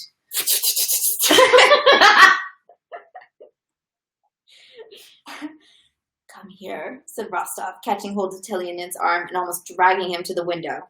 That money is Denisov's. You took it, he whispered just above Telyanin's ear. Just a little lower, please. Just above his ear. Just above. And like not into his ear. Above it. Yeah. Right, okay, I get what you're trying to say. Like, no, not there. This is where I hear from. Got it. What?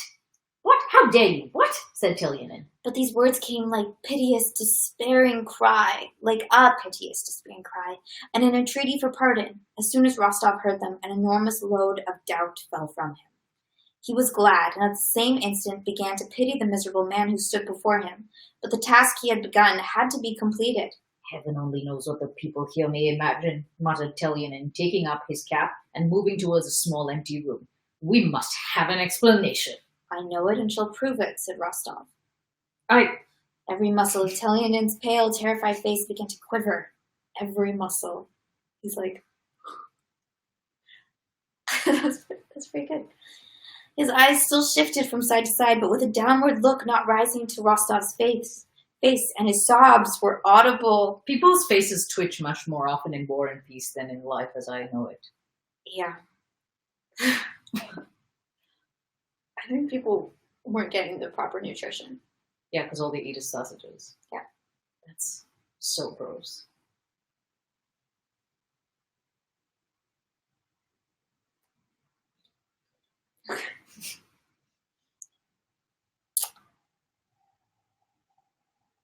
Every muscle. Yeah. Don't ruin a young fellow. Here is this wretched money. Take it. He threw it on the table. I have an old father and mother. Rostov took the money, avoiding Telyanin's eyes, and went into the room without a word. But at the door he stopped and then retraced his steps. Oh, God, he said with tears in his eyes. How could you do it? Count, said Telyanin, drawing nearer to him. Don't touch me, said Rostov, drawing back. If you need it, take the money. And he threw the purse to him and ran out of the inn. What's up with Rostov? He's like, what a man that he must steal for his poor mother and father. I don't know. He just said he was going to wait till somewhere to freaking spend all the money. He was like, there's nothing sweet to buy here. I don't know. Maybe he was just lying. He was lying. Okay. So then the truth is like, I have an old father and mother. Okay. And then Rostov's like, he doesn't like conflict. He's really non-confrontational. Although he was like, I know who has it. I will go out. Yeah, that's because he didn't realize that he was going to have to be the bad guy. Yeah. It's just... I'm doing a terrible job profiling this Nicholas. His name's Nicholas? Rostov? Good for you. He's one of the only people I remember. Wow. Nick is the one that Sonia loves. Well, that's him, because he's such a good, good man. That's Julie. That's Julie's letter. Yeah. To Mary. Mary, yeah. Julie Carrigan. Caragina. Yeah. Good. Her letter to Mary and her sister. Both Yeah. whiskey. Wait, and I think Julie Caragina and Rostov are to be, but Sonia is in love with Rostov, correct? And they're cousins. Correct. I don't know if they're to be. Because They were Julie just was flirting. like, oh, I know he's too young for me, remember? I don't know. I almost thought he and Sonia were to be, but then she was like, oh, no, because she did say the thing about them being cousins. Yeah. And then she's like, oh, but everyone's a cousin. It's fine. That's, what's her face? Mm-hmm. Natasha. Okay. Chapter 5. That same evening, there was an animated discussion among the squadron's officers in Denisov's quarters. And I tell you, Rostov, that you must apologize to the colonel, said a tall, grizzly-haired staff captain with enormous mustaches and many wrinkles on his large features to Rostov, who was crimson with excitement. The staff captain, Kirsten, had twice been reduced to the ranks for his affairs of honor and had twice regained his commission. Who? The one who was just telling to apologize? Oh, yeah? Yeah. I will allow no one to call me a liar, cried Rostov. He told me I lied, and I told him he lied, and there it rests. He may keep on duty every day or may place me under arrest, but no one can make me apologize because if he, as commander of this regiment, thinks it beneath his dignity to give me satisfaction, then... You just wait a moment, my dear fellow, and listen, interrupted the staff captain in his deep bass, calmly stroking his long mustache. You tell the colonel, in the presence of other officers, that an officer has stolen... I am not to blame that the conversation began in the presence of other officers. Perhaps I ought not to have spoken before them, but I am not a diplomatist. Diplomatist. Yeah. That's why I joined the Hussars, thinking that here one would not need finesse. And he tells me that I am lying, so... Let him give me satisfaction. That's all right. No one thinks you a coward, and that's not the point. Ask Denisov whether it is not out of the question for a cadet to demand satisfaction of his regimental commander. Denisov sat gloomily biting his mustache and listening to the conversation, evidently with no wish to take part in it. He answered the staff's captain's question by a disapproving shake of his head. You speak to the colonel about this nasty business before other officers, continued the staff captain. And Bogdanich, the colonel was called Bogdanich, shuts you up. Anyway. What?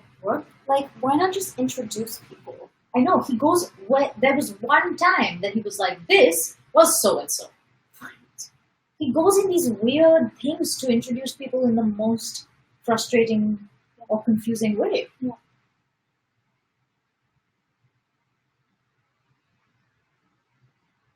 I'm not clear what's happening, but maybe we should keep reading. So I think they're just discussing what to do about the fact that What just happened? Telyanin? Telyanin, thank you, stole money. Has Telyanin been raised here in this conversation? I know they're talking about the incident, but I can't tell like what. I told the colonel that an officer has stolen. They haven't like mentioned his name, but an officer.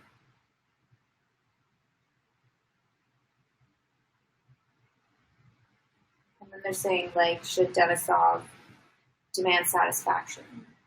I don't know what that means exactly. Denisov? Yeah, he's the one who's robbed. Or he would be in position to demand satisfaction. Okay.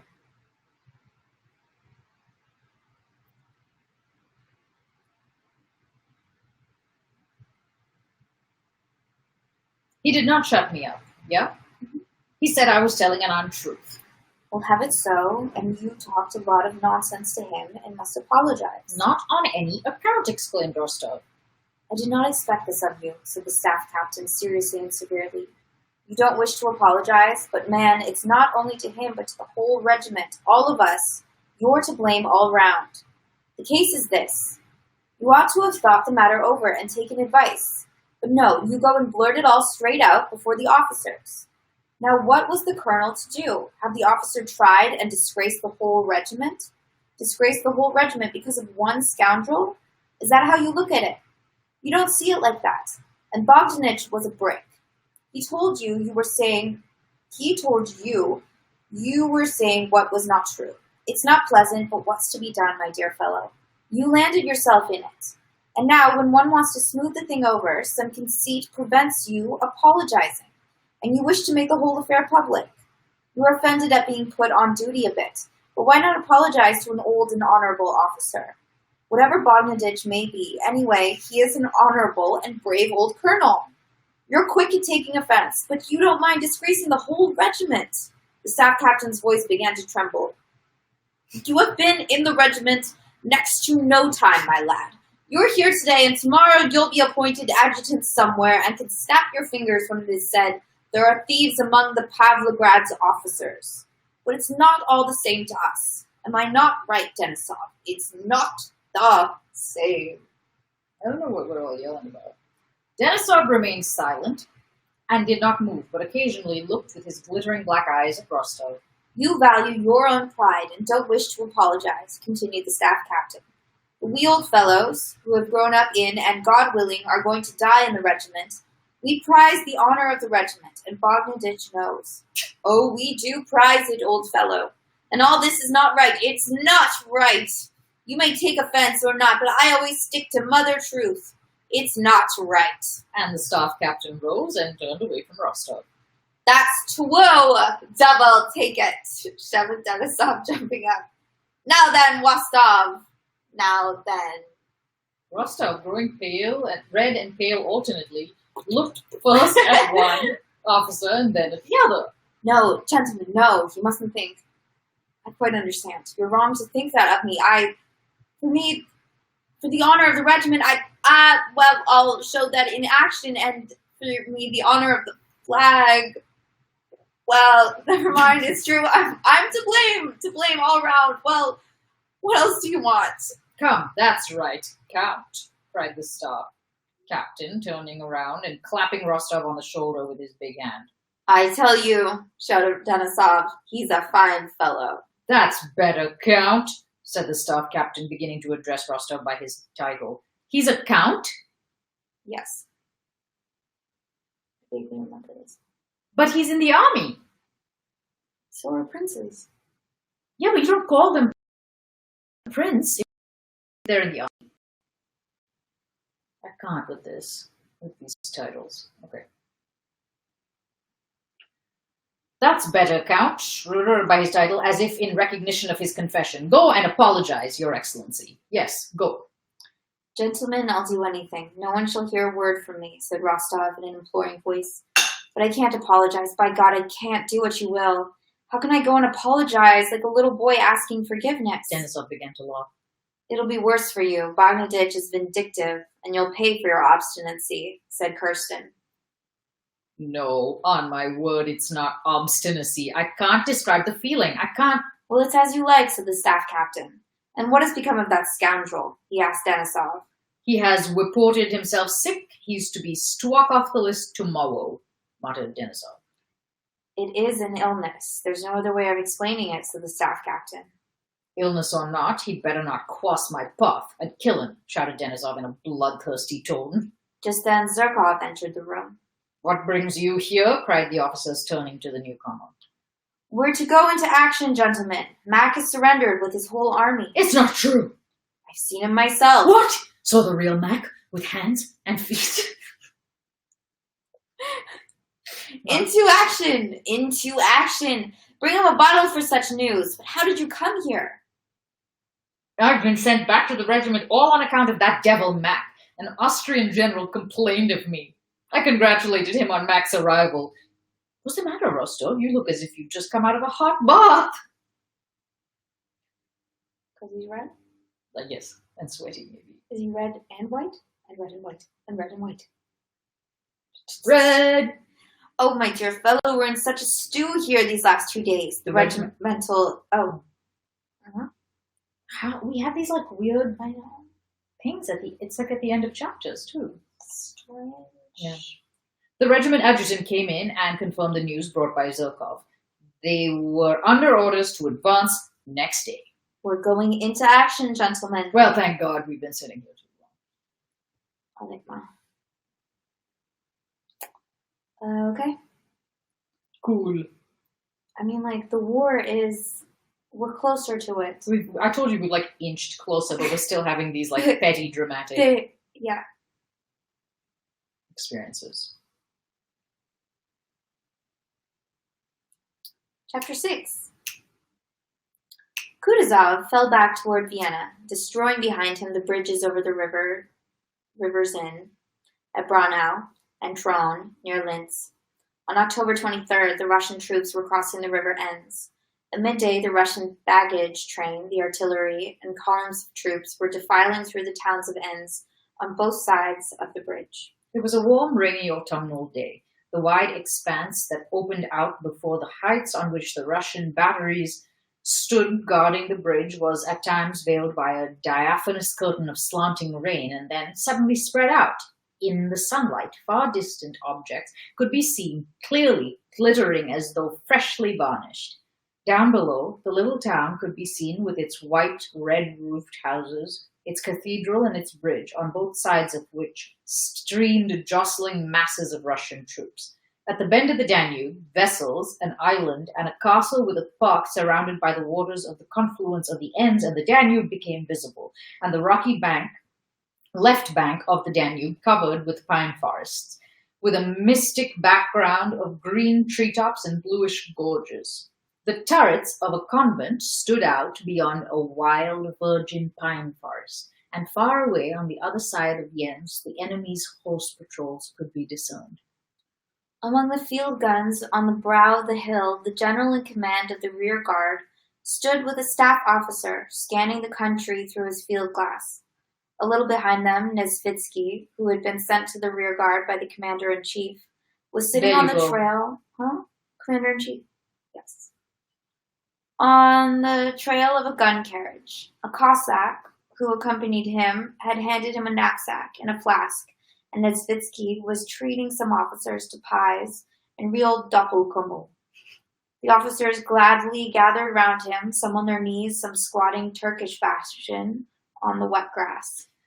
Yes, the Austrian prince who built that castle was no fool. It's a fine place. Why are you not eating anything, gentlemen? Nesvitsky was saying. Thank you very much, Prince, answered one of the officers, pleased to be talking to a staff officer of such importance. Park and saw 2 deer. What a splendid house. Look, Prince, said another, who would have dearly liked to take another pie, but felt shy, and therefore pretended to be examining the countryside. See, our infantrymen have already got there. Look, there in the meadow behind the village, 3 of them are dragging something. They'll ransack that castle, he remarked with evident approval. Go ransack that castle. Okay. So they will, said Nesvitsky. No, but what I should like, added he, munching a pie in his I want a moist... pie. No. I want a donut pie. Without the pie. Without the pie? I want a pie that is donut filled, but sans crust. What donuts are you interested in?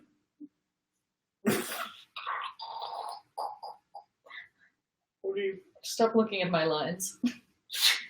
Stop looking at my War and Peace. Yeah, that's all she's doing. Don't look at the piece. Don't look at the war and the peace. So they will, said Nesvitsky. No, but what I should like, added he, munching a pie in his moist-lipped, handsome mouth, would be to slip in over there. Suddenly this all feels very sexual. It does.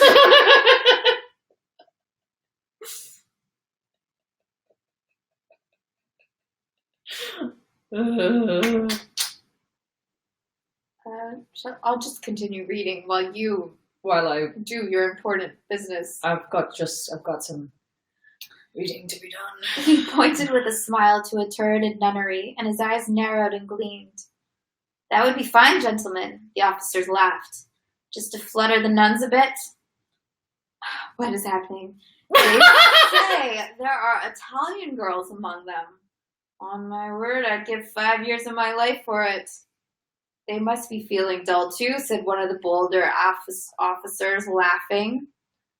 Meanwhile, the staff officer, standing in front, pointed out something to the general, who looked through his field glass. Do you think this is... I'm sorry. What did you just...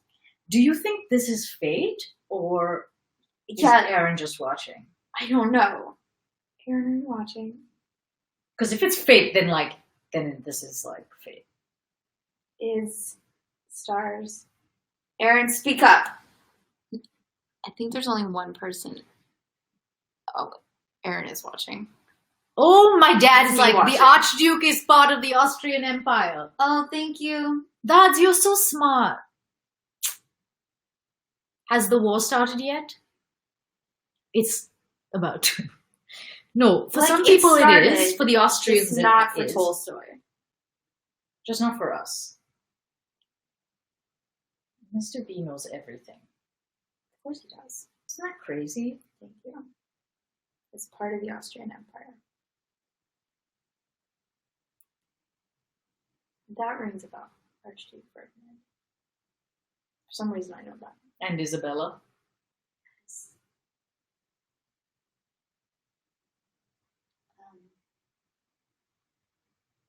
What's happening?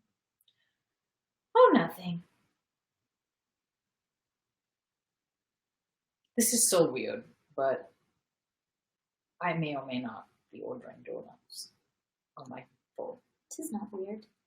No, it's weird for them because I'm like, the them. The them. My Then, Aaron. dad. Aaron.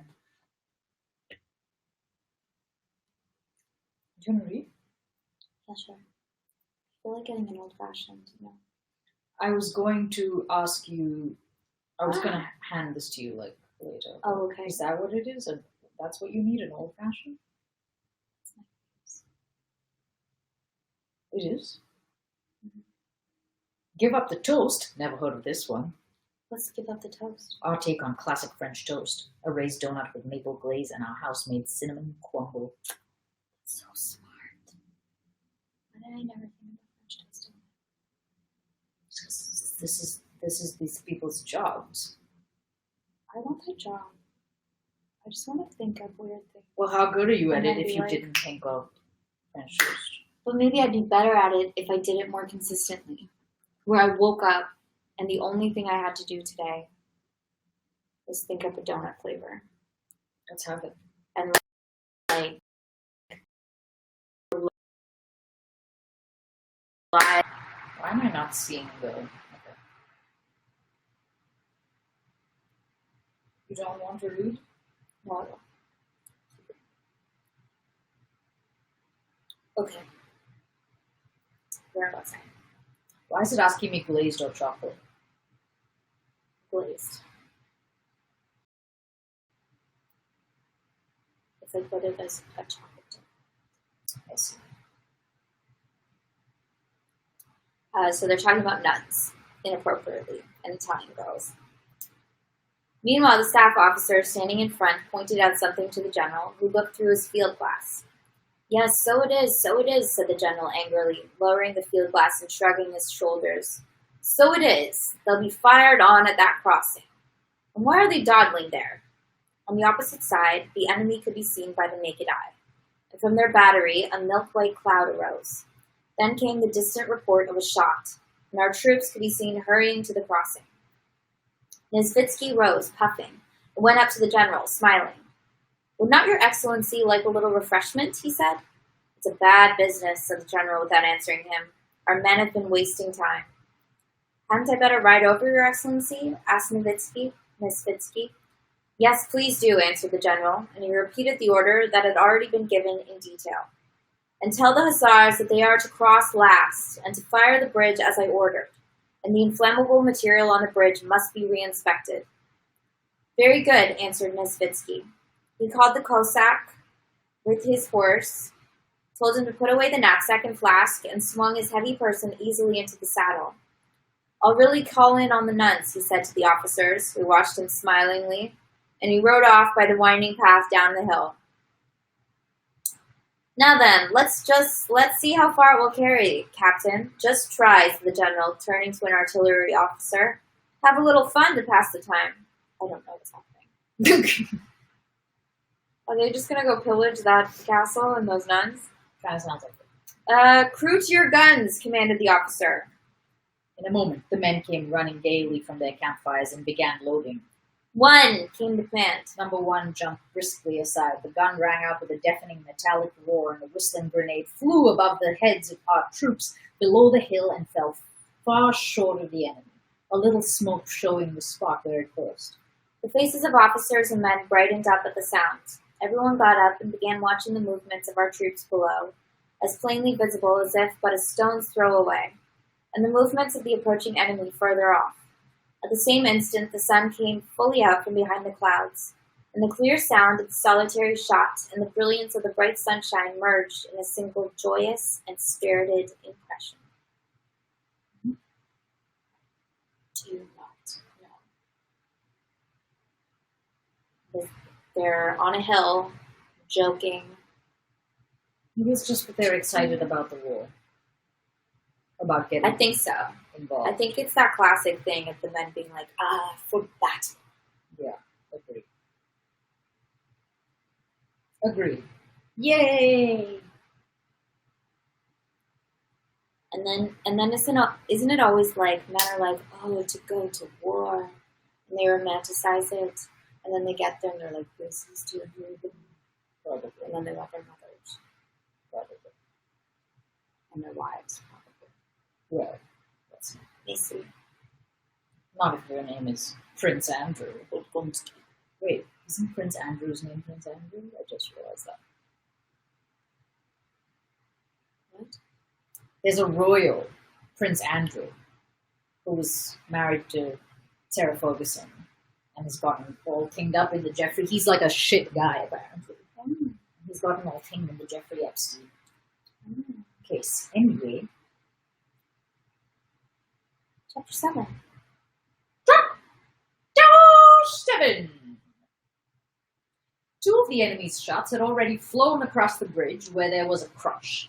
Halfway across stood Prince Nesvitsky. He's a freaking prince too? Oh, Stood Prince Nesvitsky, who had alighted from his horse and whose big body was jammed against the railings. Sorry.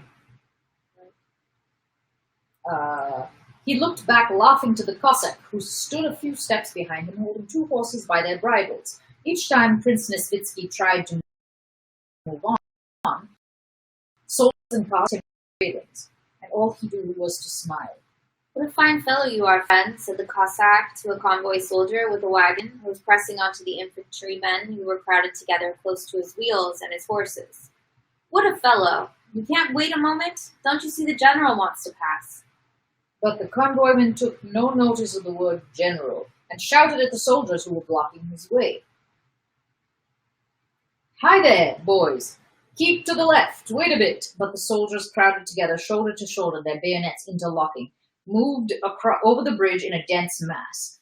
Looking down over the rails, Prince Nesvitsky saw the rapid, noisy little waves of the ends, which, rippling and eddying round the piles of the bridge, chased each other along. Looking on the bridge, he saw equally uniform living waves of soldiers, shoulder straps, covered shakos, knapsacks, bayonets, long muskets, and, under the shakos, faces with broad cheekbones, sunken cheeks, and listless, tired expressions, and feet that moved through the sticky mud that covered the planks of the bridge. Sometimes through the monotonous waves of men, like a fleck of white foam on the waves of the ends.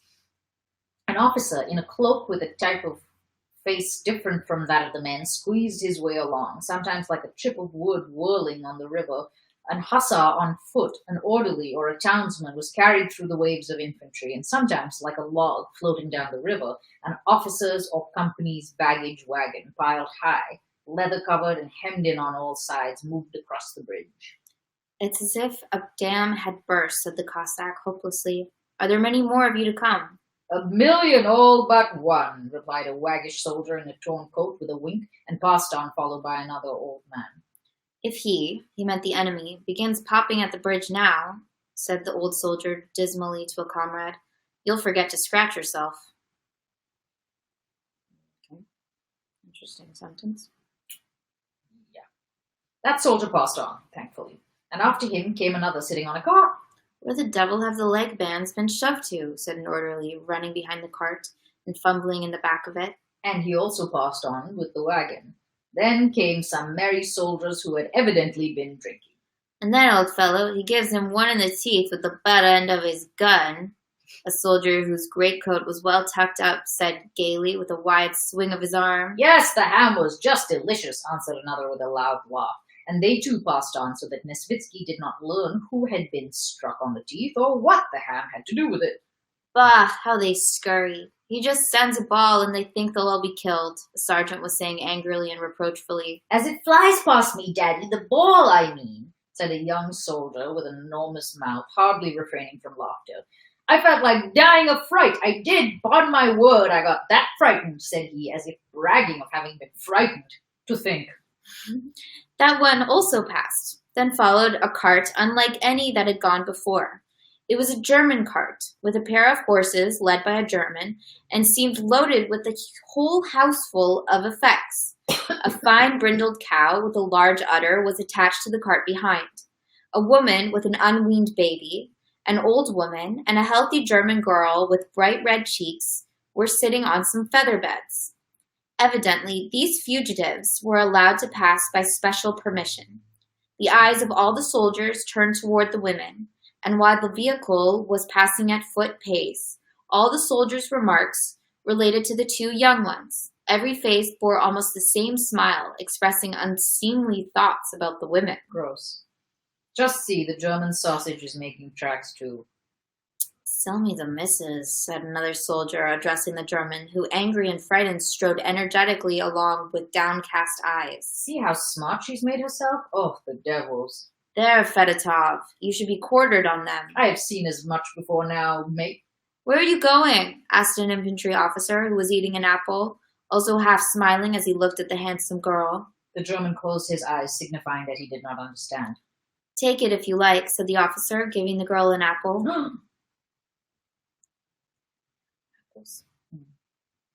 The girl smiled and took it. Nesvitsky, like the rest of the men on the bridge, did not take his eyes off the women till they had passed. When they had gone by, the same stream of soldiers followed with the same kind of talk, and at last all stopped. As often happens, the horses of a convoy wagon became restive at the end of the bridge, and the whole crowd had to wait. Why are they stopping? There's no proper order, said the soldiers. Where are you shoving to? Devil take you. Can't you wait? It'll be worse if he fires the bridge. Stopped as the men looked at one another and all pressed toward the exit from the bridge. Looking down at the waters of the ends under the bridge, Nesvitsky suddenly heard a sound new to him, of something swiftly approaching, something big, that splashed into the water. Just see where it carries to, a soldier nearby said sternly, looking round at the sound. Encouraging us to get along quicker, said another uneasily. The crowd moved on again. Nesvitsky realized that it was a cannonball. Hey, Cossack, my horse, said he. Now then, you there, get out of my way, make way. With great difficulty, he managed to get to his horse, and shouting continually, he moved on. The soldiers squeezed themselves to make way for him, but again pressed on him so that they jammed his leg, and those nearest him were not to blame, for they were themselves pressed still harder from behind. Nesvitsky, you numbskull, came a hoarse voice from behind him. Nesvitsky A horse looked as around. in H-O-A-R-S. Not a horse voice. Not a, like, there wasn't a horse calling after There's him. no talking horse. Not yet. Nesvitsky looked around and saw, some 15 paces away, but separated by the living mass of moving infantry, Vaska Denisov, red and shaggy, with his cap on the back of his black head and a cloak hanging jauntily over his shoulder. Tell these devils, these fiends, to let me pass, shouted Denisov, evidently in a fit of rage, his coal black eyes with their bloodshot whites glittering and rolling as he waved his sheathed saber in a small bare hand as red as his face. Ah, Vaska! Joyfully replied Nesvitsky. What's up with you? Hey! What's up? The squadron can't pass, shouted Vaska Denisov, showing his white teeth fiercely and spurring his black thoroughbred Arab, which twitched its ears as the bayonets touched it, and snorted, spurting white foam from his bit, tramping the planks of the bridge with his hoofs, and apparently ready to jump over the railings as his rider let him. What is this? They're like sheep, just like sheep. Out of the way! Let us pass. Stop there, you devil with the cart. I'll hack you with my saber, he shouted, actually drawing his saber from its scabbard and flourishing it. The soldiers crowded against one another with terrified faces, and Denisov joined Nesvitsky. How's it you're not drunk today? Said Nesvitsky when the other had ridden up to him. They don't even give one time to drink, answered Vaska Denisov. They keep wagging the regiment to and fro all day. If they mean to fight, let's fight. But the devil knows what this is. What a dandy you are today, said Nesvitsky, looking at Denisov's new cloak and saddlecloth. Denisov smiled, took out his sabretache? Maybe, yeah. Sabretache? Saber, I don't know what this means. A handkerchief that diffused a smell of perfume, and put it on Nesvitsky's nose. Of course, I am going into action. I've shaved, washed my teeth, and scented myself. Oh my goodness. He scented himself for battle? This is very interesting. The imposing figure of Nesvitsky, followed by his Cossack, and the determination of Denisov, who flourished his sword and shouted frantically, had such an effect that they managed to squeeze through to the further side of the bridge and stop the infantry. Beside the bridge, Nesvitsky found the colonel to whom he had to deliver the order, and having done this, he rode back. Having cleared the way, Denisov stopped at the end of the bridge, carelessly holding in his stallion that was neighing and pawing the ground, eager to rejoin its fellows. He watched his squadron draw nearer. Then the clang of hoofs as of several horses. Isn't it H-O-O-V-E-S? Hooves. Hoofs. It says H-O-O-F-S here. Just saying. As of several horses galloping resounded on the planks of the bridge, and the squadron, officers in front and men floor abreast, spread across the bridge and began to emerge on his side of it. The infantry who had been stopped crowded near the bridge in the trampled mud, and gazed with that particular feeling of ill will, estrangement, and ridicule with which troops of different arms usually encounter one another at the clean, smart hussars, who had moved past them in regular order. Smart lads, only fit for a fair, said one. Good are they. They're led about just for show, remarked another. Don't kick up the dust, you infantry, gestured an hussar whose prancing horse had splashed mud over some foot soldiers. I'd like to put you on a 2 days' march with a knapsack. Your fine cords would soon get a bit rubbed, said an infantryman, wiping the mud off his face with his sleeve. Perched up there, you're more like a bird than a man. There now, Zykin, said a corporal, chafing a thin soldier who bent under the weight of his knapsack. Take a stick between your legs. That'll suit you for a horse, the hussar shouted back. I don't understand this division of chapters. Me neither. Look, I don't know that why was the that's end a of the chapter. I don't know. I'm not sure. So far, I find this book very confusing. I thought book 1 was confusing. This is something else. It's a different kind of confusing. At least I know who the people are. Okay, can I just throw something in here? My dad, by the way, claimed that he wrote the whole thing about military order in the comments. Oh, you did? Thank you. If he's still watching. Can you throw? Okay, wait. This is an answer to why there are so many princes and princesses. Thank goodness! Give it to me. Okay. There used to be an aristocratic title before the 1917 revolution, which is normally translated into European languages as prince, princess. That is not quite correct, but it's hard to come up with a better translation since the systems of aristocratic ranks and titles in Russia and various European countries were not identical. The Russian princes and princesses were not royals, they were just nobles. They were more like non-royal dukes and duchesses. Many of such families were descended from the rulers of the many Russian principalities of the Middle Ages, when their ancestors were indeed princes, more or less in the European sense, but Russia was not centralized back then. Their surnames were once part of their titles, naming their principality. Why were there so many of them? In Europe, an aristocratic title was unique, i.e., only one person could have it at a time. For example, there could only be one Earl of Sussex at a time, his wife being Countess of Sussex, his eldest son, blah, blah, blah. It was different in Russia. The titles belonged to the entire family. So let's take Leo Tolstoy, the writer. He was a count. He was Count Leo Tolstoy the moment he was born. His father was a count. So was his brother, all at the same time. His sister was born a Countess Tolstoya, feminine version of Tolstoy, and married a cousin named Count Tolstoy. Whoa, this is confusing. So she was Countess Tolstoya by birth as well as by marriage. Why give us that information? Just on Quora. Just to confuse matters. Titled aristocratic families of Russia were referred to as the princes so-and-so or the counts so-and-so. That's why full names of Russian aristocrats mattered a lot. They helped to understand which count, prince, baron one was talking about.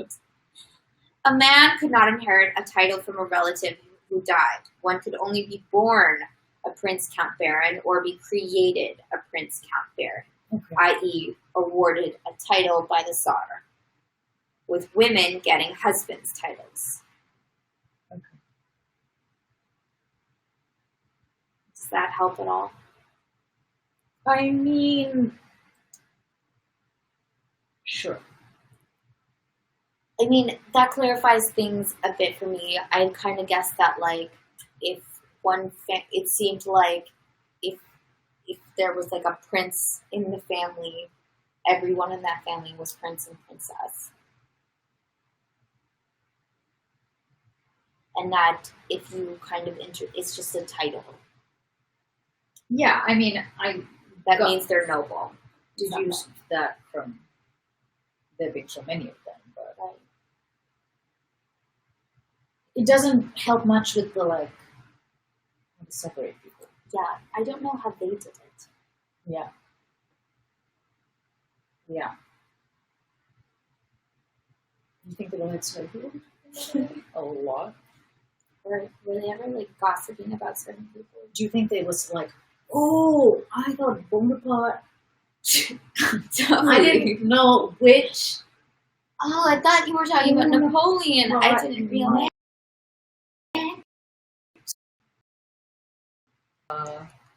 What do you think? The amount that they talk about other people, it's amazing they can keep it straight. And they're like, oh, welcome, princess. The princess will be so excited to see you. Yeah. How are they yeah. And they're like, oh, don't mention it, princess.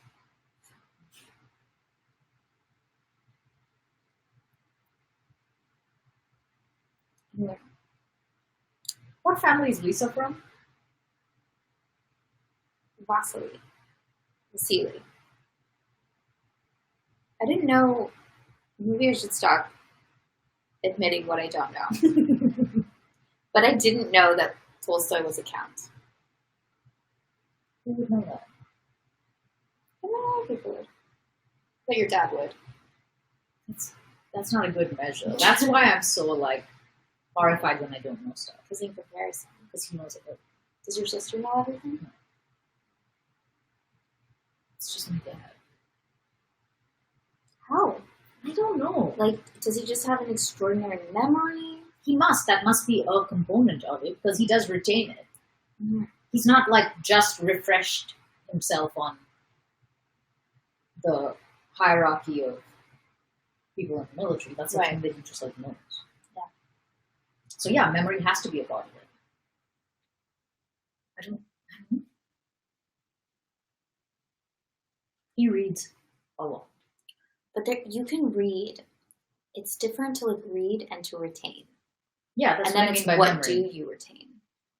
I do not like. I'm fascinated by people who can directly quote things. I think those people are dongles. Really? Mm-hmm. Like I don't know if it's just what you care about.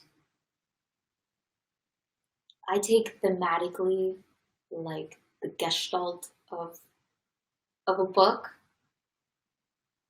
but I often like forget names. I know we've talked about that. And I definitely can't remember like the exact quotes. Mm. And I do think there's something impressive about being able to like. I secretly am like, you need to get a life. As Robert Frost once said. You know people who do that? Do I know anyone who actually does that? Or is it only people on television that I'm like, wow. Wow. You know, it's like all very Dead Poets Society to be able to just like spring into poem spontaneously. Right. There are some things that my dad could probably do. I also think there's something about being able to do that makes you more reliable in terms of your information. Because if you're able to directly quote something, then there isn't a paraphrasing going on. Although I guess contextually, you still could be taking advantage of it. But it's much more reliable than like, I heard somewhere that kind of this. I don't know anyone who does that. No, no one. You want to continue? Sure. The person who's bringing us donuts is named Telmo. Telmo? Like Elmo with a T. That's a first. What do you think that is? No idea.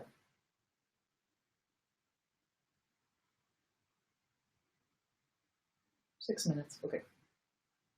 Chapter 8? Mm-hmm. The last of the infantry hurriedly crossed the bridge. Okay, also, sorry, this is like, well, it's time to stop. But what is the point of what just happened? Like, everyone's super crowded on the bridge. Yeah. The end. Pretty much. And we're just, like, hearing the hubbub. And we're seeing the feelings of the infantrymen towards the people on horses. We did? Yeah. That was the last part. It was? Yeah.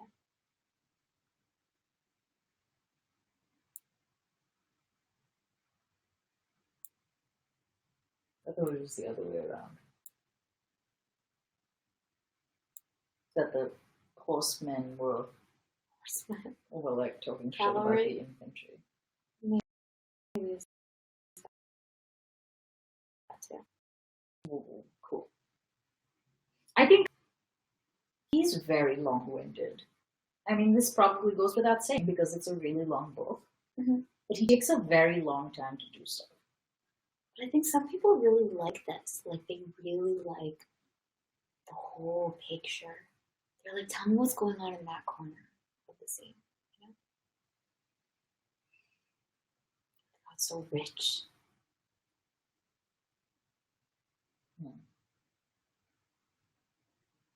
but I do find it's like a little bit sporadic, which for this to be like the greatest book of all time, it seems a little like a master of his craft. I feel like he knows what he's doing at all times. I love that we're questioning, and by we I mean we are questioning the standing of Tolstoy. I kind of agree with you. Like, I think in an age with editors and Word documents, no, I'm really serious. Like, an editor might have been like, cut this out. Yeah, Or but like, that's a chicken or egg thing. go over this thing. Whereas he's writing this, like, with a pen and paper. He's not going to go back and change it. I think he's just, like, going. I think. I'm not sure. Do you think he edited this? Mm-hmm. Really? Maybe not edited in the same way that you mean edited. Yeah. But yeah, I mean, somebody must have gone over, somebody must have read it. I mean, obviously somebody must have read it, but like, to get your thing published. Raise the account. So you self-publish? I actually have no idea how it worked back then. Why are we always uncovering areas of ignorance? Like, just let the ignorant dogs lie. Okay, but this... What was the publishing world in the early 19th century? That's exactly what I'm talking about. Wait, I really should shut up because now I don't even know when this... Let's hide our shame.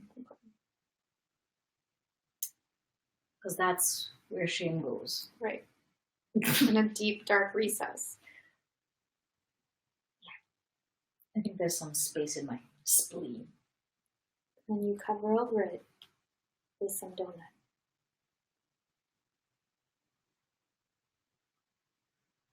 In 2 minutes! Okay.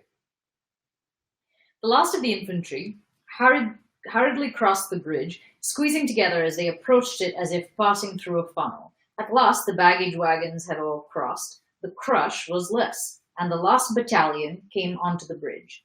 Only Denisov's squadron of hussars remained on the farther side of the... Denisov. Okay.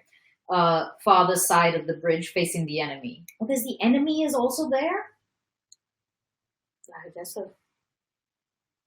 They're rather casual. They're like, let's go see They're the like, enemy. guys, stop pushing, guys. Yeah.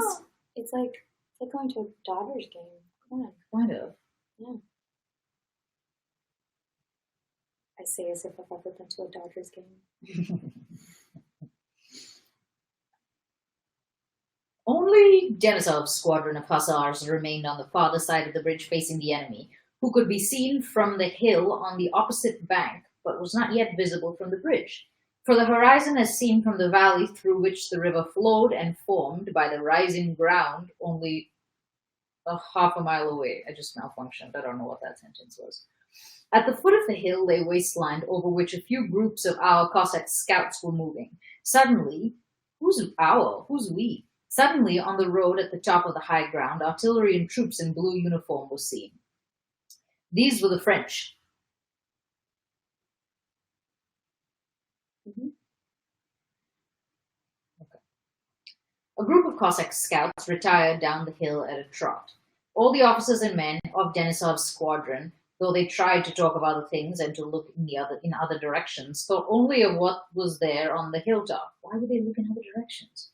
And kept constantly looking at the patches of which they knew the enemy. Again since noon, and the sun was descending brightly upon the Danube and the dark hills around it.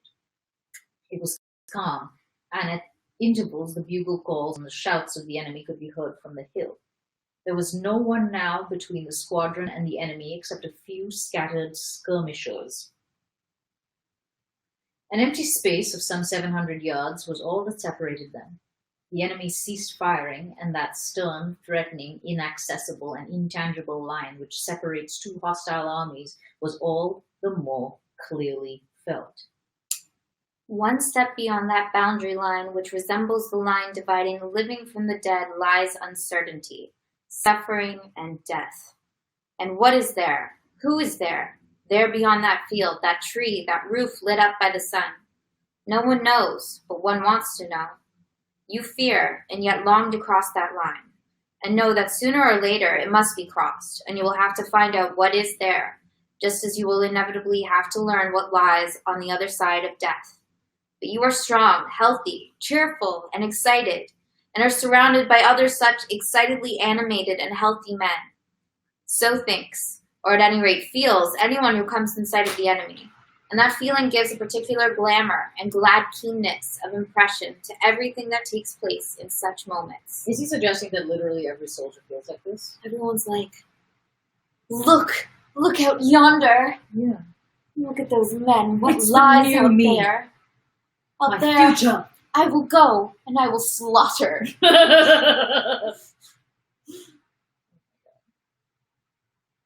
On the high ground where the enemy was, the smoke of a cannon rose, and a ball flew whistling over the heads of the Hussar squadron. The officers who had been standing together rode off to their places. The Hussars began carefully aligning their horses. Silence fell on the whole squadron. All were looking at the enemy in front and at the squadron commander awaiting the word of command. A second and third cannonball flew past. Evidently, they were firing at the Hussars, but the balls, with rapid rhythmic whistle, flew over the heads of the horsemen and fell somewhere beyond them. The Hussars did not look round, but at the sound of each shot, as at the word of command, the whole squadron, with its rows of faces so alike yet so different, holding its breath while the ball flew past, rose in the stirrups and sank back again. The soldiers, without turning their heads, glanced at one another, curious to see their comrades' impression. Every face from Denisov's to that of the bugler showed one common expression of conflict, irritation, and excitement around chin and mouth. The quartermaster frowned, looking at the soldiers as if threatening to punish them. Cadet Mironov ducked every time a ball flew past. Rostov on the left flank, mounted on his rook, a handsome horse despite its game leg, had the happy air of a schoolboy called up before a large audience for an examination in which he feels sure he will distinguish himself. He was glancing at everyone with a clear, bright expression, as if asking them to notice how calmly he sat under fire. But despite himself, on his face too, that same indication of something new and stern showed round the mouth. Who's that curtsying there? Cadet Milanov. That's not white. Look at me, cried Denisov, who, unable to keep still on one spot, kept turning his horse in front of the squadron. That's really funny.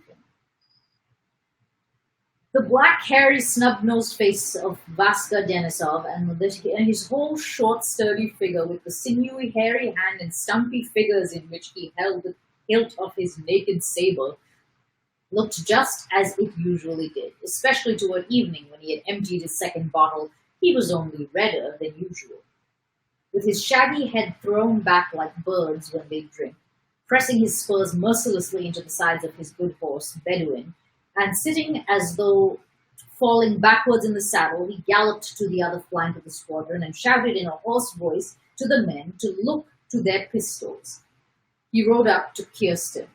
The staff captain on his broad-backed, steady mare. Is that the one who was bawling out, Andrew?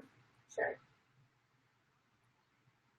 Steady mare that there are to meet him. His face with its long mustache was serious as always, only his eyes were brighter than usual. Well, what about it? Said he to Denisov. It won't come to a fight. You'll see. We shall retire. The devil only knows what they're about, muttered Denisov. Oh, you've got it at last. Smiled approvingly, evidently pleased with the cadets. Rostov felt perfectly happy. Just then, the commander appeared on the bridge. Denisov galloped up to him. Your Excellency, let us attack them! I'll drive them off! Attack indeed, said the colonel in a bored voice, puckering up his face as if driving off a troublesome fly. And why are you stopping here? Don't you see the skirmishers are retreating? Lead the squadron back. The squadron crossed the bridge and drew out of range of fire without having lost a single man. Literally, did nothing just happen? Yeah, we thought there was going to be a battle. This is not Lord of the Rings. Like, is this what happens in war where you're like, we're going to fight? No, I think it probably is. no. I mean, I don't know what's happening. I think in this time, yeah, it probably is. Yeah.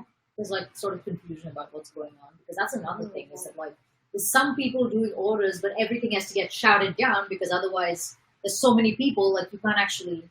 I hate all those scenes in movies where like one person is like hanging up and down, like giving a loud speech. It's like almost the entire army can't hear you. That's so good. Right? Yeah, there needs to be like some shot of some guy in the back who's like, He's not even in the back. I can't hear you. What? Can you speak louder? Like Aragorn is like Yeah. da da da da da da, and literally like 10 deep. It's Right. that's all that can hear him. Yeah. I think something's outside. And maybe that too, because he's like on his Yeah, so it's like, oh, he's thought on his that one horse. bit So the about- second he goes from one side to the other people are like, oh. It sounded like it was going to be good. And people are always like, ah! And it's like, maybe just because, I don't know. I don't, like, they clearly didn't get the whole speech, if they got any of it. You know, they knew what he was transmitting through his presence. Transmitting? Yeah. Good point, I hadn't considered that he was transmitting. You know, like we don't necessarily understand what people say. We just understand the meaning behind the words. That's true. I mean, that's true. They know, like, right, we're inspired now! Ah! I kind of actually like that about this book. That it's like, kind of the like, where are we going? Like, we're having this inane conversation about something and then something happens, but it's like, wait, what happened? Did you guys win? Did you look like the chaos? And it's not neat. Yeah, I like that too. I think say the point. I think that's the point of this book, actually. It really might be. Yeah. Where were we? Lead the squadron back. The squadron crossed the bridge and drew out of range of fire without having lost a single man. The second squadron that had been in the front line followed them across, and the lost Cossacks quitted the farther side of the river. The two Pavlograd squadrons, having crossed the bridge, retired up the hill one after the other. This is an organizational nightmare. Yeah. Like, can you imagine being the second squadron? And you're like, what's happening? And probably nobody knows. Yeah. I mean, that's probably also why they need soldiers to be so uniform. Because it's like, if anyone's an individual in that mess. Yeah. And you can't be, like, questioning the orders. Yeah. But it must feel so, like, frustrating and bewildering to just be like, get ready, ready, ready, retreat. Pretty much. The two Pavlograd squadrons, having crossed the bridge, retired up the hill one after the other. Their colonel, Karl Bogdanich Schubert, came up to Denisov's squadron and rode at a foot pace not far from Rostov, without taking any notice of him, although they were now meeting for the first time since their encounter concerning Telyanin. Rostov, feeling that he was at the front and in the power of a man toward whom he now admitted that he had been to blame, did not lift his eyes from the colonel's athletic back, his nape covered with light hair, and his red neck. No. It seemed to Rostov that Bogdanich was only pretending not to notice him, and that his whole aim now was to test the cadet's courage. So he drew himself up and looked around him merrily. Then it seemed to him that Bogdanich rode so near in order to show him his courage. Next he thought that his enemy would send the squadron on a desert after the attack. Bogdanich would come up to him as he lay wounded and would magnanimously extend the hand of reconciliation. That's funny. Like he is playing this whole scenario out. He's like, yeah, It's like how people function. Right. The high-shouldered figure of Zhirkov, familiar to the Pavlograds, as he had but recently left their regiment, rode up to the colonel. After his dismissal from headquarters, Zhirkov had not remained in the regiment, saying he was not such a fool as to slave at the front when he could get more rewards by doing nothing on the staff, and had succeeded in attaching himself as an orderly officer to Prince What? I don't want to read that like Bagration because it's a name. Liberation. Okay. I don't know. The weirdest name of a book. He now came to his former chief with an order from the commander of the rear guard. Colonel, he said, addressing Rostov's enemy with an air of gloomy gravity and glancing round at his comrades. There is an order to stop and fire the bridge. An order to who? Asked the colonel. Oh, an order to who? Asked the colonel morosely. I don't myself know to who, replied the cornet in a serious tone. But the prince told me to go and tell the colonel that the hussars must return quickly and fire the bridge. By the way, Mm-hmm. the clusterfuck Yeah. is what war is like, Mhm. and I think it continues to this day.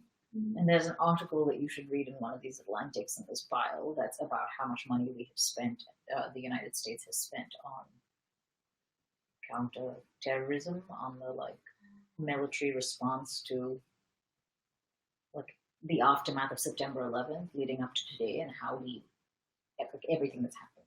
Yeah. And it is mind-blowing the level of like mismanagement and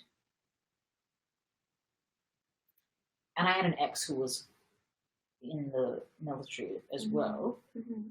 and he would be like, oh yeah, we would go to a place and then have to go, like they would be given nonsensical orders, like that thing about moving the rocks, Yeah. like that. He was like, we'd be made to like double back, and you'd find out later that there was like no reason for it. It was a complete like mess. And he was saying something about a big truck of Ray-Bans, and he was like, we don't need 7 trillion Ray-Bans. Like, that's not a good use of money. I don't know. It was really weird. Yeah, I don't know who's. And then they ended up charging with all twice the that. number of Ray-Bans. What? Yeah, so he was like, so we would just like suddenly had more sunglasses So than. they looked really cool, at least. But there was a whole second, like even after everyone got sunglasses, they had double the quantity. It's just mismanagement. At that level, how is there, or is it that at that level, like there can only be chaos? I don't know, but it's a very stressful article. Yeah, I want to read that. It's a little like, oh shit. Well, no one knows what they're doing, but But a lot of people have no idea what's going on. yeah, based on the people that I've talked to who've actually, I feel like this is actually more like what it was like for them than an imagining that has more clarity and shape and like makes more Right. sense. Yeah. I don't think it's like, I think that's probably not changed in this amount of time that's passed or whatever.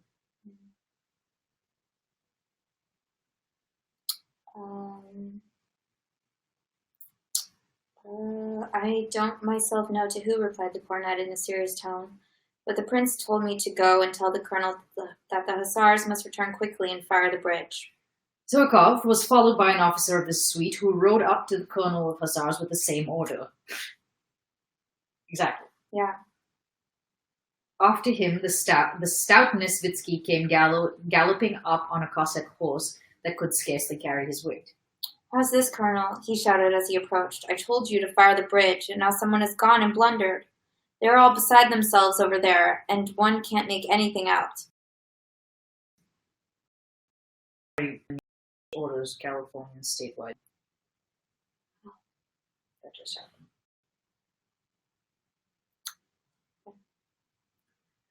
Good. We're at home, and I think so are the donuts. I think they're outside. So too. That's good. That's good news. That they're done with everything? No, that everyone's officially been told to stay home. Yeah.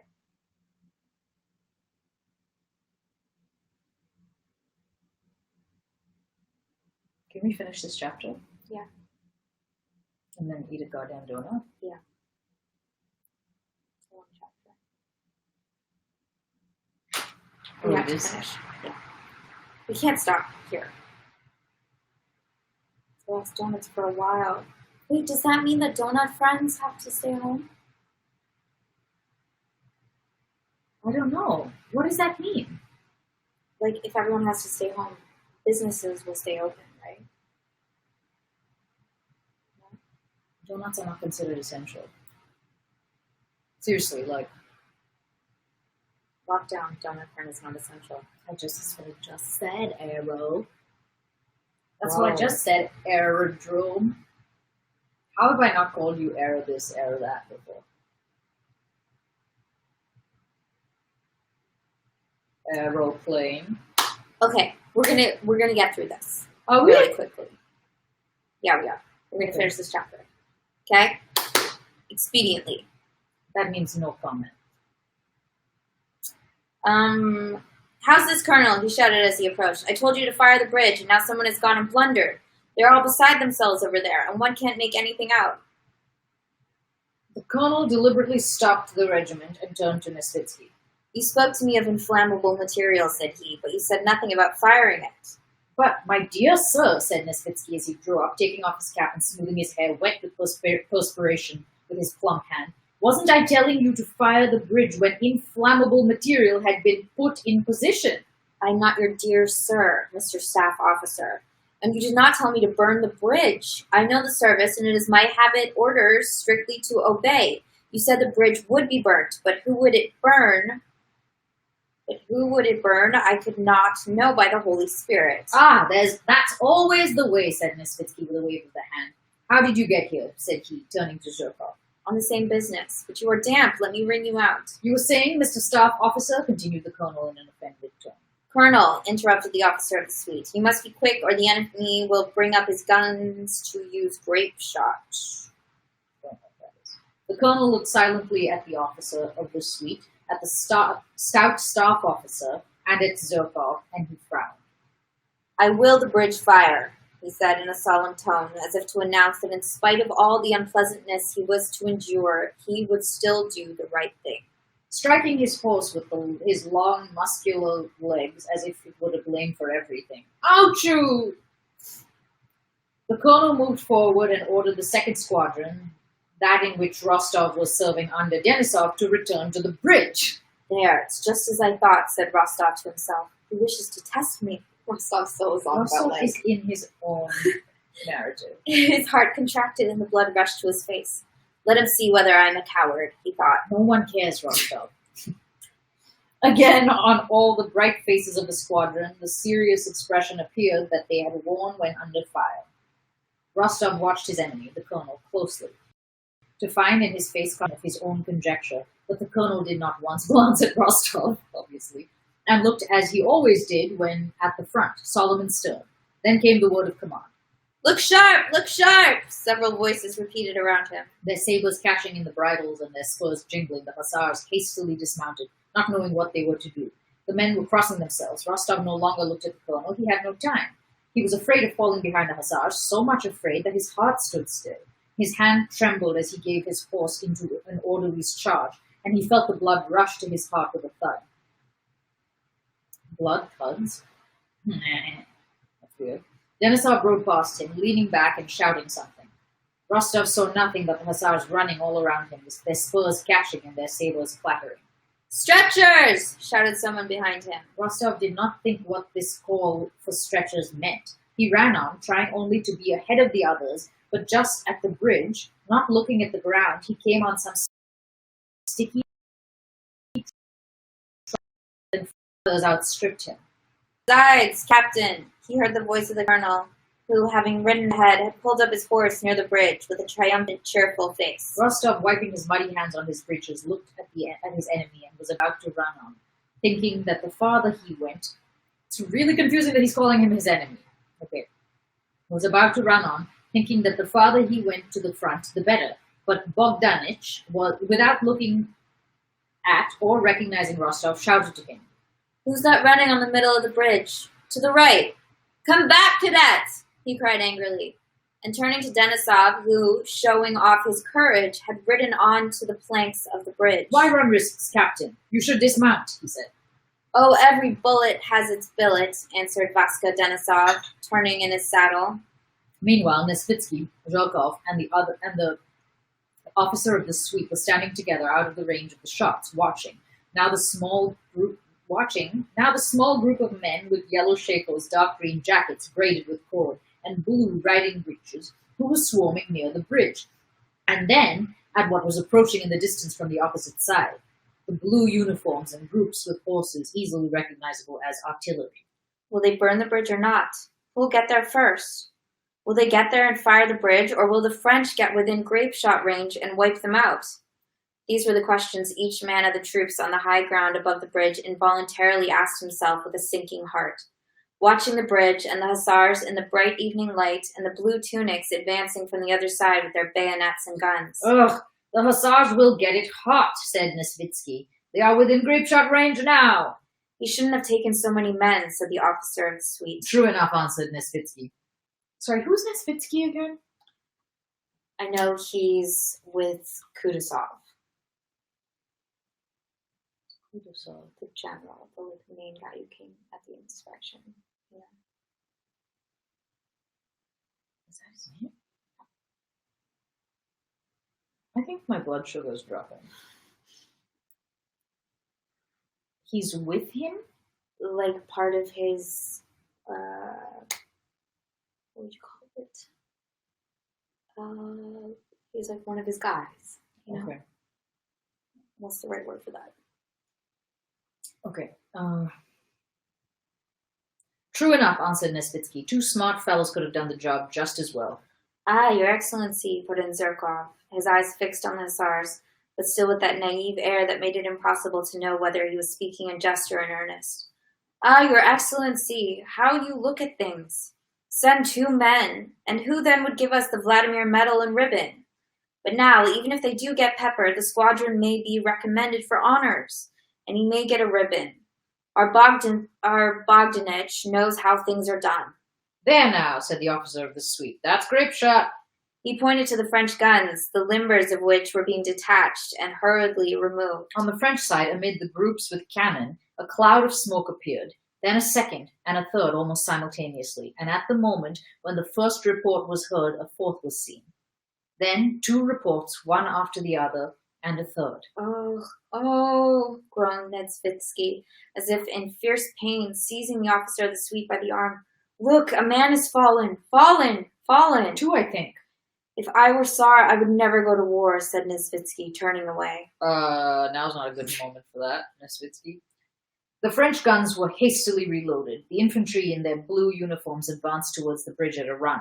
Smoke appeared again, but at irregular intervals, and grape shot cracked and rattled into the bridge. But this time, Nesvitsky could not see what was happening there, as a dense cloud of smoke arose from it. The hussars had succeeded in setting it on fire, and the French batteries were now firing at them, no longer to hinder them, but because the guns were trained and there was someone to fire at. The French had time to fire 3 rounds of grape shot before the hussars got back to their horses. 2 were misdirected and the shot went too high, but the last round fell in the midst of a group of hussars and knocked 3 of them over. Rostov, absorbed by his relations with Bogdanich. This is amazing. Absorbed by his relations with Bogdanich, had paused on the bridge, not knowing what to do. This is like... It's life. It is. Yeah.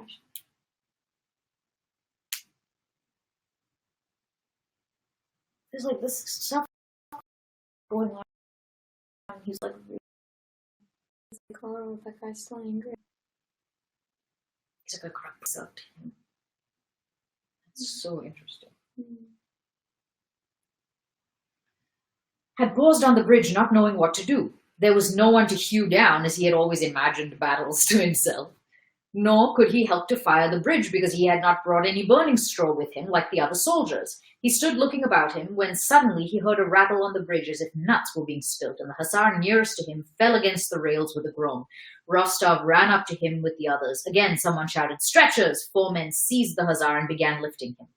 "Oh, for Christ's sake, let me alone!" cried the wounded man, but still he was lifted and laid on the stretcher. Nicholas Rostov turned away and, as if searching for something, gazed into the distance at the waters of the Danube, at the sky, and at the sun. How beautiful the sky looked, how blue, how calm, and how deep. How bright and glorious was the setting sun! With what soft glitter the waters of the distant Danube shone! And fairer still were the faraway blue mountains beyond the river, the nunnery, the mysterious gorges, and the pine forests, veiled in the mist of their summits. There was peace and happiness. I should wish for nothing else, nothing, if only I were there, thought Rostov. In myself alone, and in that sunshine there is so much happiness. But here, groans, suffering, fear, and this uncertainty and hurry. There, they are shouting again and again, or are all running back somewhere, and I shall run with them, and death is here above me and around. Another instant, and I shall never see again the sun, this water, that gorge. At that instant, the sun began to hide behind the clouds, and other stretchers came into view before Rostov, and the fear of death and of the stretchers, and love of the sun and of life all merged into one feeling of sickening agitation. O Lord God, thou who art in that heaven, save, forgive, and protect me, Rostov whispered. The hussars ran back to the men who held their horses. Their voices sounded louder and calmer. The stretchers disappeared from sight. Well, friend, so you've smelt powder, shouted Vaska Denisov just above his ear. It's all over, but I'm a coward. Yes, a coward, thought Rostov. And sighing deeply, he took Rook, his horse, which stood resting 1 foot from the orderly, and began to mount. Was that grape shot? He asked Denisov. Yes, and no mistake, cried Denisov. You work like Wybol Bwix, and it's nasty work. An attack's pleasant work, hacking away at the dogs. But this sort of thing is the very devil, with them shooting at you like a target. And Denisov rode up to a group that had stopped near Rostov, composed of the colonel, Nesvitsky, Zirkov, and the officer from the suite. Well, it seems that no one has noticed, thought Rostov, and this was true. No one had taken any notice, for everyone knew the sensation which the cadet under fire for the first time had experienced. Here's something for you to report, said Zirkov. See if I don't get promoted to a sub-lieutenancy. Inform the prince that the bridge fired, said the colonel triumphantly and gaily. And if he asks about the losses? Trifle, said the colonel in his bass voice. 2 hussars wounded and 1 knocked out, he added, unable to restrain a happy smile, and pronouncing the phrase knocked out with ringing distinctness.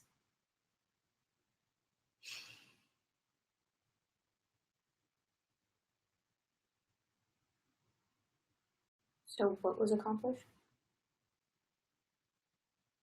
We got into war. But I mean, what? Why is the colonel so happy? Did they set the bridge on fire? I think so. Okay. Yeah. So they blocked access. What they did? Way to make sense of it. I'm just wondering what is the purpose of this? No, way to make sense of it. Okay. I'm not actually. I guess. Interesting. We found the war. War and peace. Here it is.